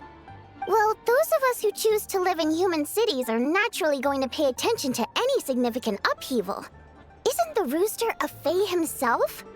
I'm just surprised to learn that even someone with as much experience as him is getting so stressed out over Project Stuja. What is the end goal of this project anyway? This is it. We're finally going there. I'm sure Mitya can sense on some level that she's fishing for information. But since their conversation is so relaxed, he might just let something slip. It's stressing me out too. If I'd only made better progress with my research, things wouldn't have dragged on this long. Oh, so your work is related to Project Stuja? That's right. The Armory Palace needs a brand new energy source. Not the power of the Light Realm and not elemental energy. Right now, the only thing that meets the requirements is the power contained within stellar linchpins.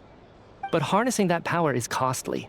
Each step of the process requires enormous amounts of Kresnik crystal, from extraction to quantification to attempts at conversion.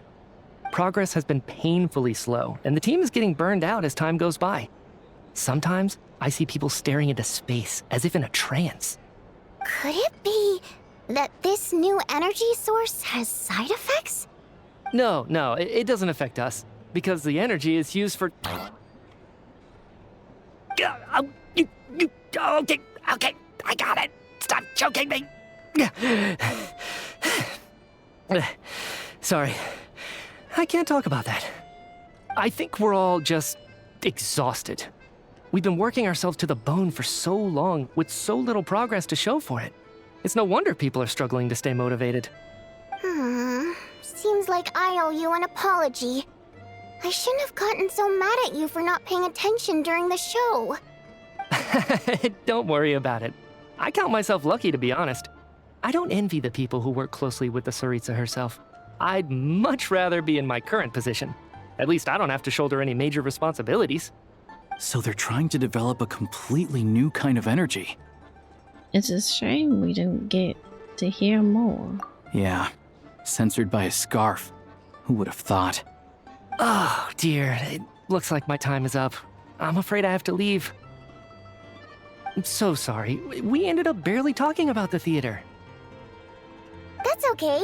It was a pleasure chatting with you, really. Let's make up for it next time. Yeah, hopefully once the work pressure eases up a little, I'll be able to focus more on the performance, and then we'll have more to discuss. We touched on some confidential issues today. I'd be grateful if you could keep it between us. And off he goes. That could have gone worse. Nice job. Why was Mitya in such a hurry to leave, though? He's turned up. Sorry, routine inspection. Damn it. I knew they were going to make me say it. Is that... I've already forgotten.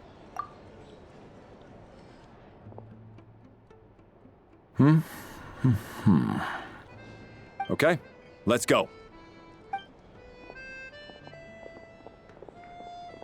So he wasn't rushing to get back to work. He must have calculated that Valeri would find him here in exactly 25 minutes. That's frighteningly accurate. One of the main duties of the Special Assignments Battalion is to ensure that important figures stick to their schedules. Sounds like Mitya's arch enemy then. All right, time for us to get going too. Excuse me, check please. We'll settle our check too then. Oh, hello there. Mr. Mitya paid the check before leaving. Oh yeah, it kind of sounded like he was planning that. He also asked me to pass on a message. He said it was an honor to share his tea break with Miss Vodyanitsa and her two friends. Wait. So he knew we were here all along? This raises a lot of questions. Did he deliberately mention the new energy source so that we'd overhear it? Maybe his work isn't confidential after all. Maybe the key here is the purpose of this new energy. I guess that's the next thing to look into. True. Vodyanitsa and Alosha have left. Time to head back and call it a day. You need to go hang out with Paimon. I wonder how she's doing. Hey dude. Thanks for keeping an eye. Oh, thank God. She is in here. You're back! Here pretty early today. How are you feeling? Paimon was just gonna mention that. After she woke up today, Paimon felt like her temperature was completely back to normal. But her strength still hasn't returned. Still, there's some good news. Paimon thinks she might have figured out the source of the problem. It's like there's some kind of mysterious power affecting Paimon. Paimon's never felt this way before during any of her travels. She only started feeling this way since we arrived in Snezhnaya. Some kind of mysterious power, you say? That's right. The Armory Palace needs a brand new energy source. Could that have something to do with this? What is it? You're making that face again. You know, the one you get whenever you have a light bulb moment? Let me tell you what I found out today. I found out that Media knows we were eavesdropping. So, they're trying to develop a new energy source here? And you think that might be why Paimon's feeling unwell? And Valeri is a fairy. Well, not really, but he's a fairy. Yes. Well, Media denied that the energy they're researching has any side effects. Although, he did say that people working on the project have been having issues with their concentration and short-term memory. But even so, those are completely different symptoms from Paimon's. This power you mentioned, can you sense where it's coming from? It's pretty faint, so it's kind of hard to tell. But if anything, it seems like it's coming from roughly the same direction as the Armory Palace. All the more reason to find out the purpose of their research. Sure, Paimon's with you there. But how, though? The Rokat only has a limited amount of intel. There's one avenue we haven't explored. The Snezhnograd VII. Oh, great point! They argue about Project Stuja every day. If we could sit in on one of their sessions, we might pick up some new leads. Okay, I need to write a letter to Alusha. Good idea! Oh yeah, while you were out, Paimon tried all the yummiest looking desserts in the Potforia restaurant. This one seemed right up your alley. So, Paimon saved some for you. Come try it once you finish writing your letter. Is it cake or is it toast? Until 2 days later? I don't even do anything with the dessert. Now we wait 2 days later. Was it 2 days later at a certain time? I think it was probably 8 o'clock. Alosha replied. He says that we won't be able to speak at the Vetcha, but he can arrange for us to attend as visitors. Time to get ready. Then head to the Snezhnograd Vetcha. You're back! Paimon's been working on the crossword puzzle in the newspaper. It's actually pretty fun. Oh, shoot! Paimon forgot the next word. Oh, she had it a moment ago. Think, Paimon, think. Okay, I'll leave you to your crossword, Paimon. I've got some politicians to get yelled at. Well, kind of.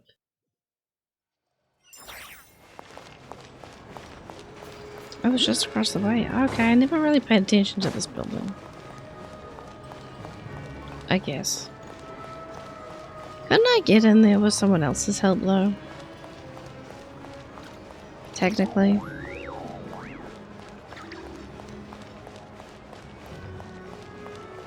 Oh, there's, I already found her name. Wait, what, Denitia? Something? Something. Ah! Miss Vodyanitsa, prima donna of the Korolievsky troupe. What a surprise meeting you here. Will you be sitting in on a session of the Vetcha? Sorry, I'm not taking interviews today. Oh good, you're here. The session's about to begin. Let's get inside. Please wait, Miss Vodyanitsa. Could you introduce me to your new friend? I need no introduction.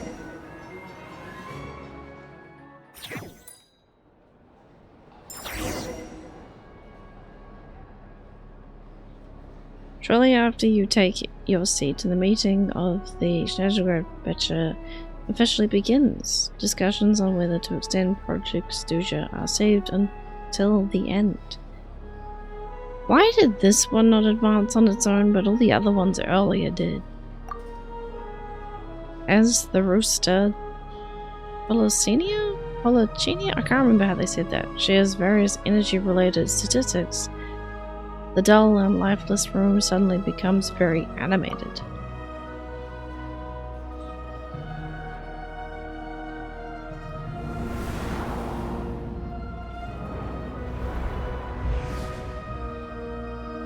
In summary, the energy management commitments made for the outgoing period have been delivered upon. Furthermore, both the production and consumption of Kresnik Crystal show clear signs of stabilizing. The relevant agencies have assessed the present circumstances and determined that the status quo can be sustained until the next period. For detailed statistics, I would refer you to the industry reports that have been distributed to all persons present. It should also be noted that while the recent blizzards have led to a significant increase in people's energy expenses, This is strictly a short-term phenomenon associated with a remotely located monster. Her Majesty the Tsaritsa is giving her full attention to this matter. We should have every confidence that it will be dealt with swiftly and conclusively.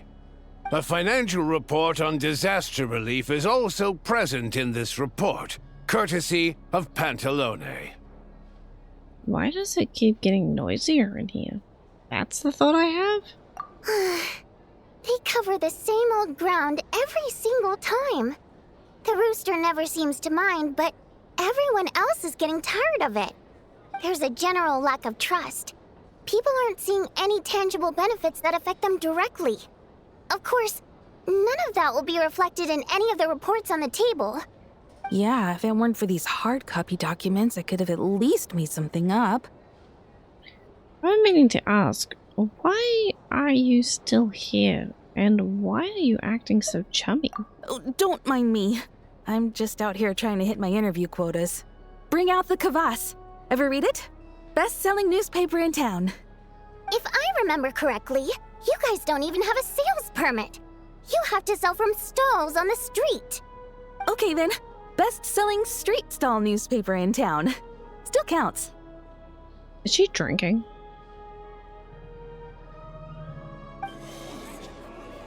Order!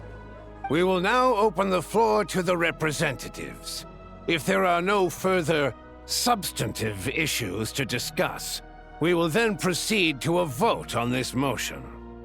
Snezhnaya has a long tradition of treating members of the Fatui armed forces and their dependents favorably.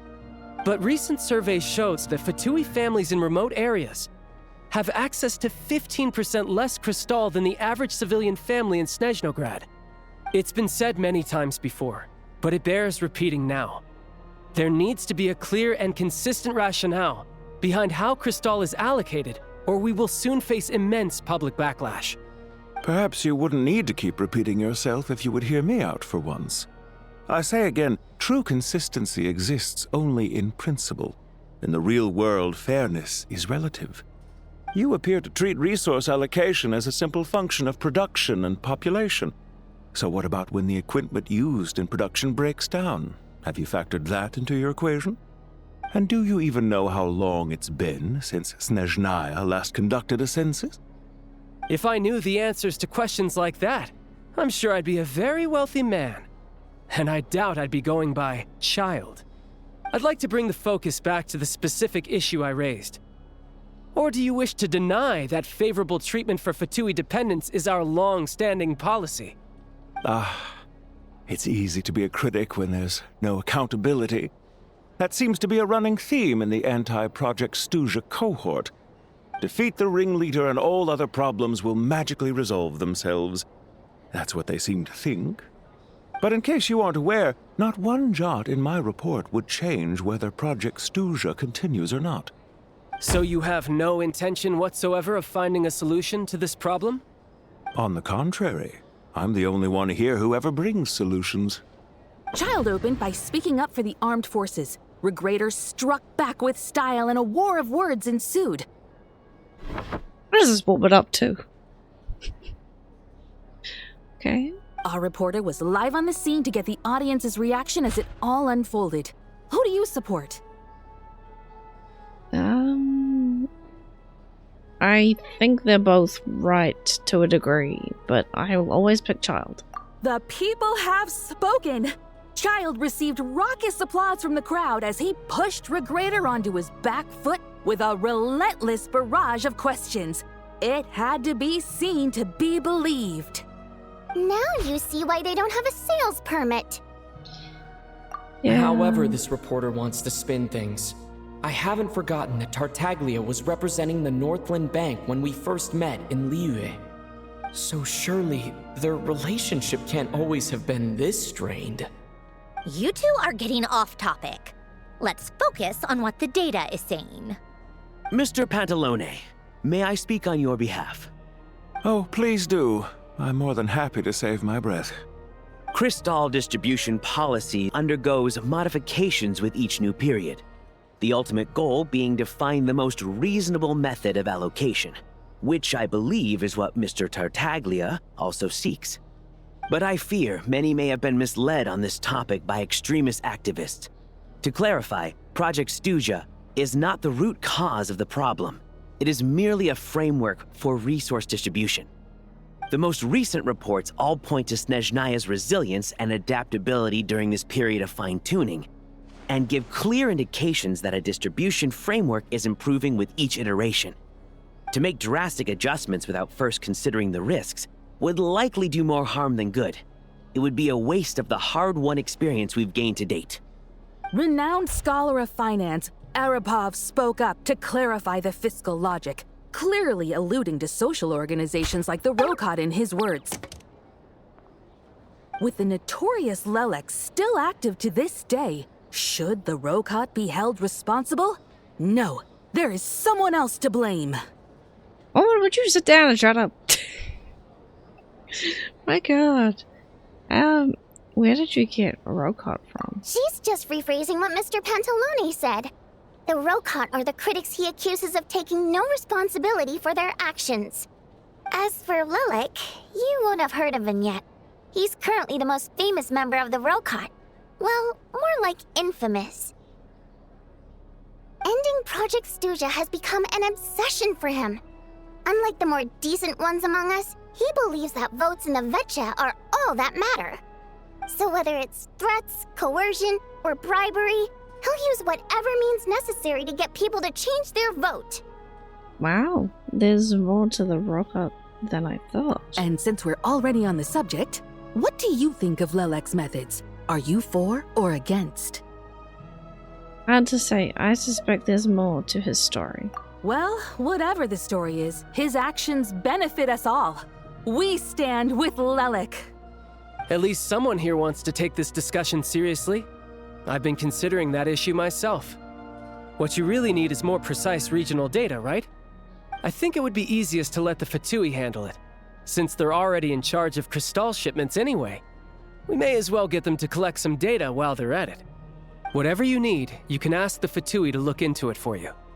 In terms of supervision, I think the Druzhna would be a good fit.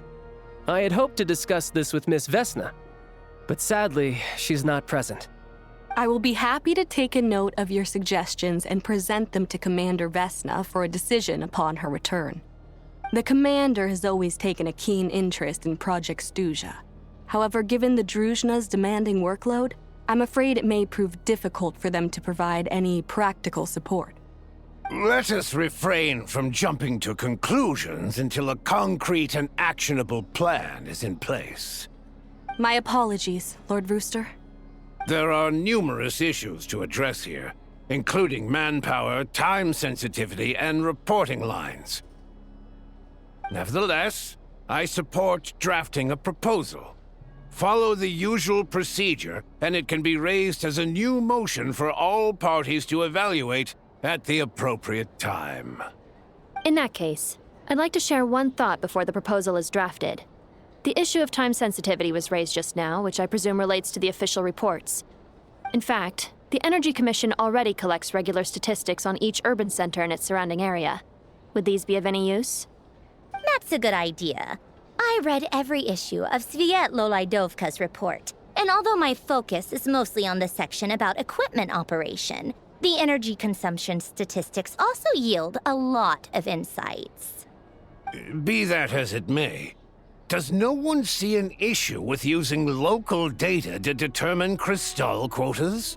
In the long term, it seems like a very risky solution.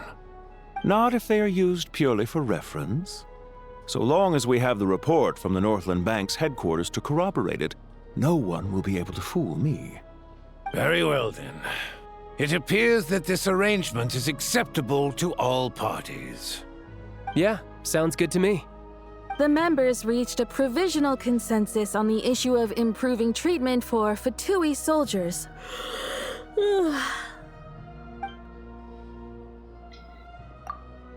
You notice the reporter jot down a few words before suddenly crossing everything out and starting a fresh paragraph. Why couldn't he speak his own thought for me this time. Today, the prima donna of the Korylevsky troupe attended a session of the Snezhnograd Vecha in the company of a dashing young man. The question on all our minds is, what is the true nature of their relationship? Write anything like that again, and I'm revoking your permission to interview the troupe. Got it? And the remaining discussion covers everything from energy to healthcare, technology, and industry. All parties take the opportunity to express their stance on Project Snezhnaya. You ignore the reporter. Yup. She's been writing some things, but after a while you start to feel that reading the news from her might actually be more interesting than being there in person. Now okay, then, fair enough. if there are no further contributions from those present, we shall proceed to the final vote. Hey, check it out! Oh, it's that asshole from the theater. Yeah, that guy. What made him vote against? Why now?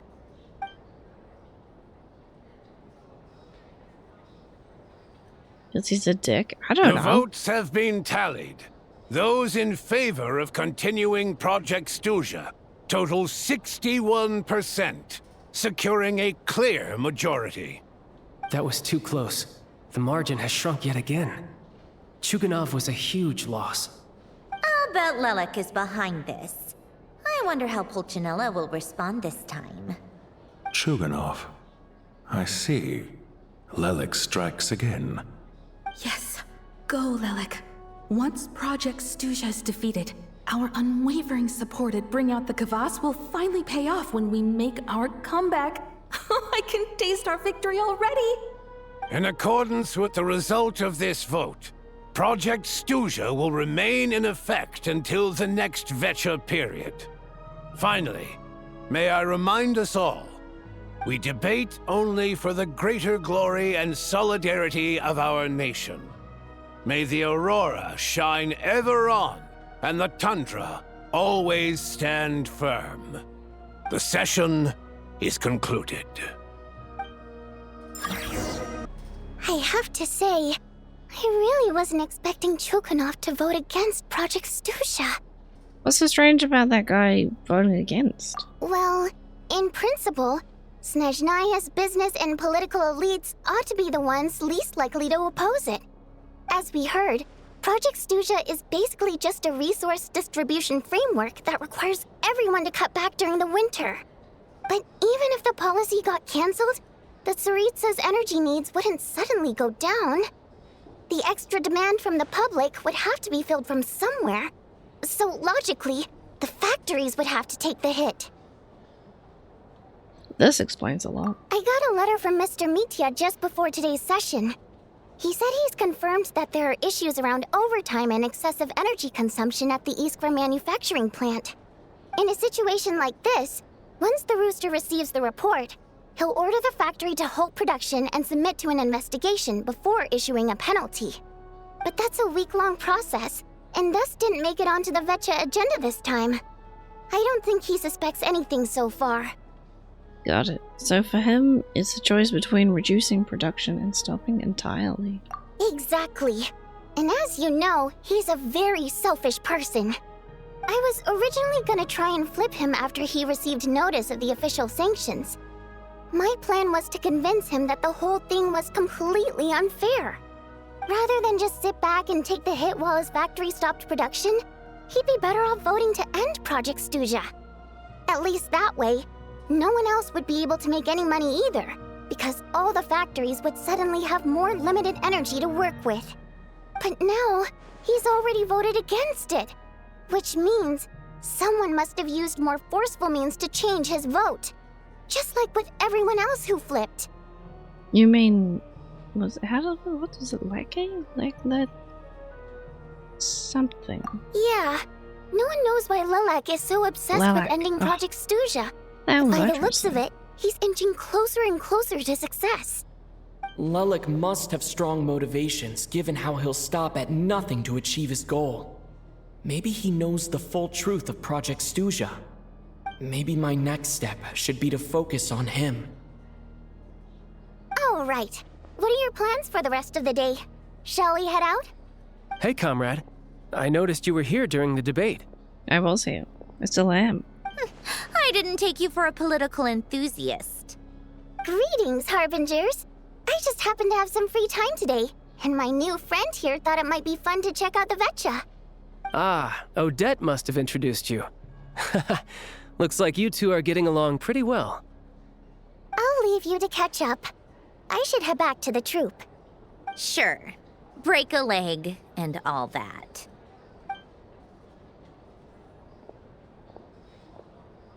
Thought it might be fun to check out the Vetcha, did you? Things are never that simple with you, Traveler. There's no way you're here for kicks and giggles. Tell me I'm wrong. Maybe I am here for kicks and giggles. No, I'm not. I'm here. I'm working. I'm working real hard.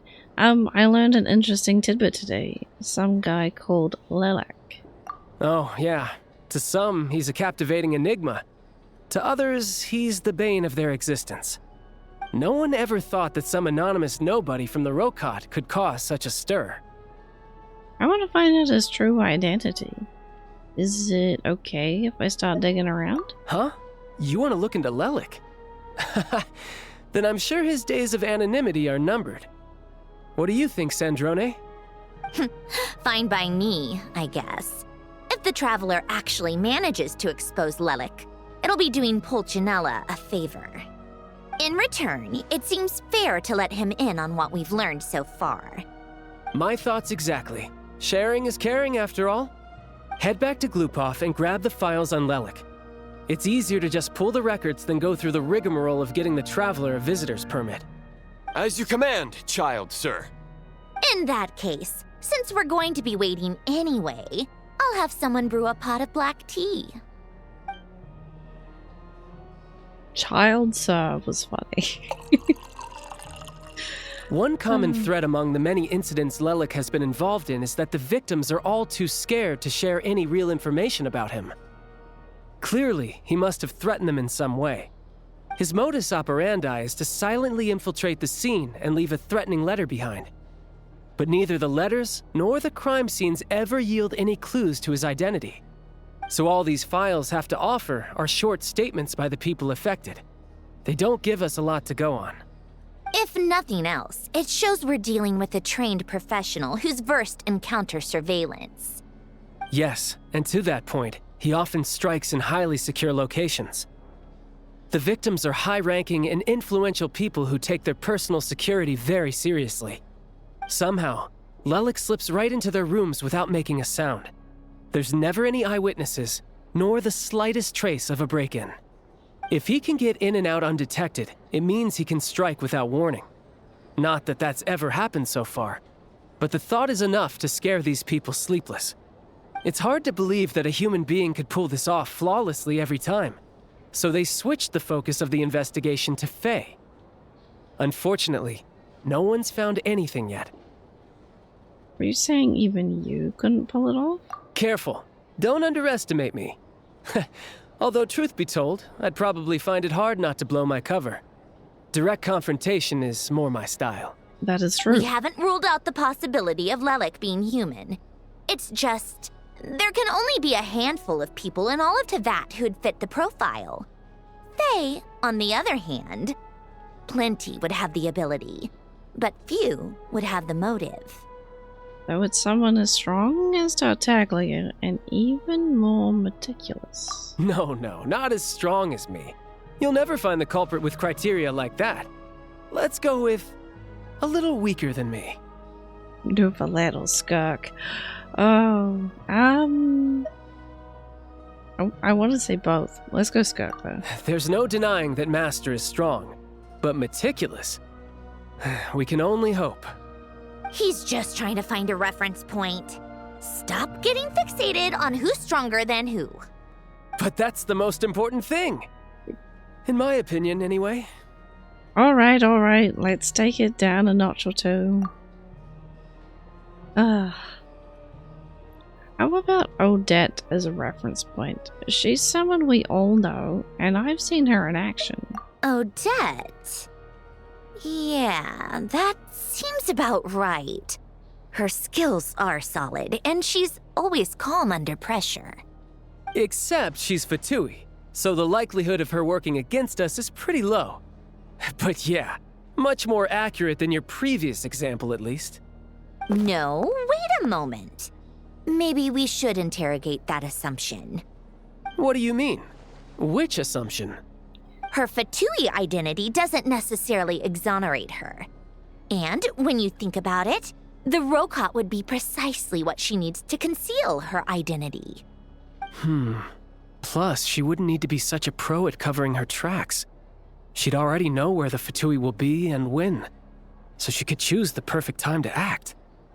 Oh, yikes. I was just thinking out loud. Why is this starting to sound like such a convincing theory? Still, what reason could Odette possibly have for trying to call off Project Stuzha? Arlecchino would be the best person to ask. She knows Odette best. Unfortunately, she isn't back yet. Arlecchino? Rosaline used to open up to her in private about her struggles with Odette. As I'm sure you can imagine, Arlecchino is quite a lot better with children than Rosaline was.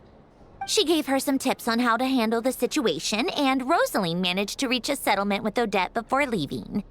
So I suppose there were at least no lifelong regrets left behind. Beyond that, I don't know the details about that side of things. But I do know that Odette definitely has a motive to hold a grudge against Project Stuzha. The reason being, her father passed away during the early stages of the project. That was back before it had been named Project Stuzha, when things were still being worked out. But in essence, it's remained the same ever since. Huh, the more you know. Rosaline was always so self-centered. I never understood why she started paying so much attention to Odette. Oh, even you didn't know about this? Is that such a surprise? If you cast your mind back, you may remember that Rosaline and I weren't exactly close. True. We had tea together a few times, but that was about it. Odette's past is no secret. Her father was a fatus and her mother was a very famous ballerina.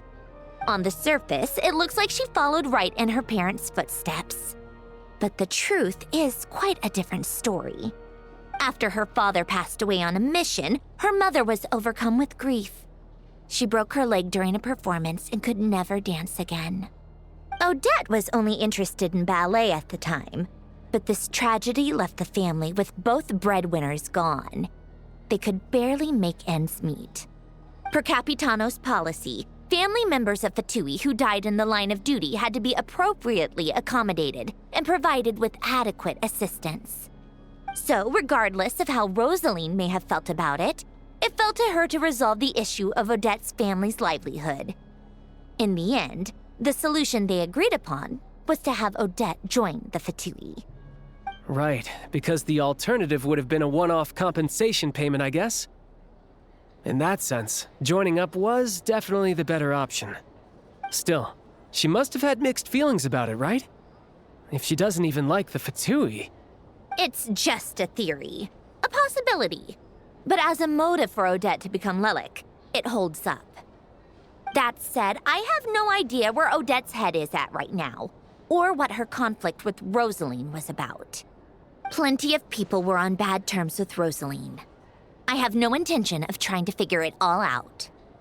So, Sigdar actually wanted to mend her relationship with Odette? Yes, but there's not much point in discussing that now. Yeah, back to Lelik. Since our investigations so far have turned up next to nothing, we've got nothing to lose by trying a new angle. Funnily enough, Tonya and I had actually made plans to go to the theater tomorrow to watch Odette's rehearsal. Unfortunately, thanks to this Lelik situation, I'll be stuck working overtime again. Which means you can go in my place. No point wasting the ticket. Plus, you'll get to meet Tonya. What's the rehearsal for? Spirit Seeker. Quite the classic ballet. It was passed down through Odette's mother's family for generations, though it hasn't been performed in years. But Odette's been practicing it diligently, and it's finally ready for a return to the stage. Excitement is through the roof. Tickets for the official performance sold out long ago. Tonya's excited for it too. She's desperate to see it no matter what.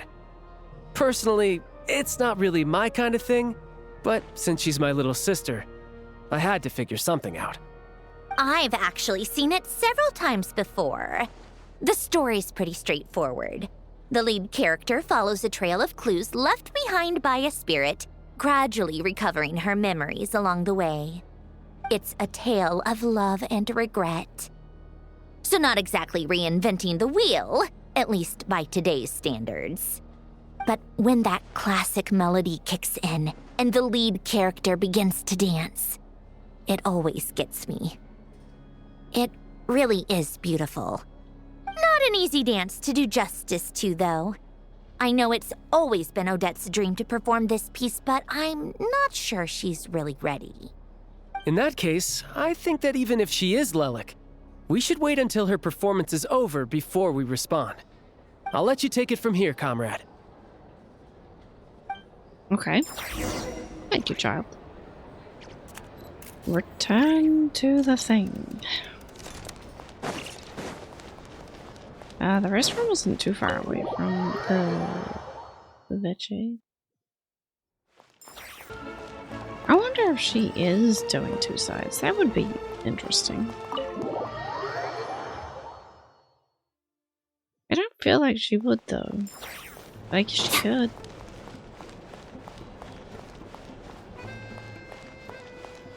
Always possible. I mean, I don't know what they've written for it, so. Sounds like you've made a ton of progress today. It's good that everything's going so smoothly. Next step is to head back to the theater and get a clear answer from Odette. It could be easier said than done. Even if she's the one, she won't necessarily admit it. Either way, Paimon doesn't get the sense that she's a bad person. Sure, she might have done some pretty extreme things, but Paimon bet she has her reasons. Maybe this is going too far, but like, with everything she's managed to do so far, wouldn't it make more sense in theory to be even more, you know, heavy-handed? Why leave a letter when she could, well, we know there are plenty of other ways to keep people in line, right? The point is, she could have gone further, but she didn't. So, if it is her, she's got some principles at least. I want to believe in her too. Yeah! Well, all you can do is follow the facts wherever they lead. True. And how are you feeling today, Paimon? No change, really. But that thing Paimon told you about yesterday? Paimon feels like she can sense it more clearly now. Hearing you talk about your day makes Paimon itch for an adventure. If only she could be there with you so we could experience it all together. Yeah, I wish you could be there too. I'm not used to adventuring alone. But don't worry, we'll get to the bottom of this. Guess it's just one of those things. Never mind. Paimon will behave herself and keep resting.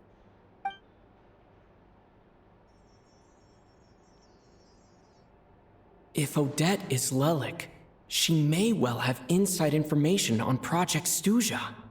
Her father was involved with the project's early implementation and tragically died in the process. Now, she's dedicated herself to bringing it to an end. It's hard to imagine she could have gotten this far without knowing anything at all about the Tsaritsa's true intentions.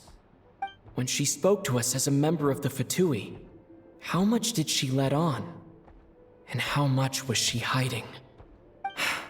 Only time will tell. Maybe tomorrow, everything will be answered. Hey look! It's snowing! Could be a tough day ahead. Make sure you wrap up warm tomorrow. Don't worry, Paimon. I got this nice coat.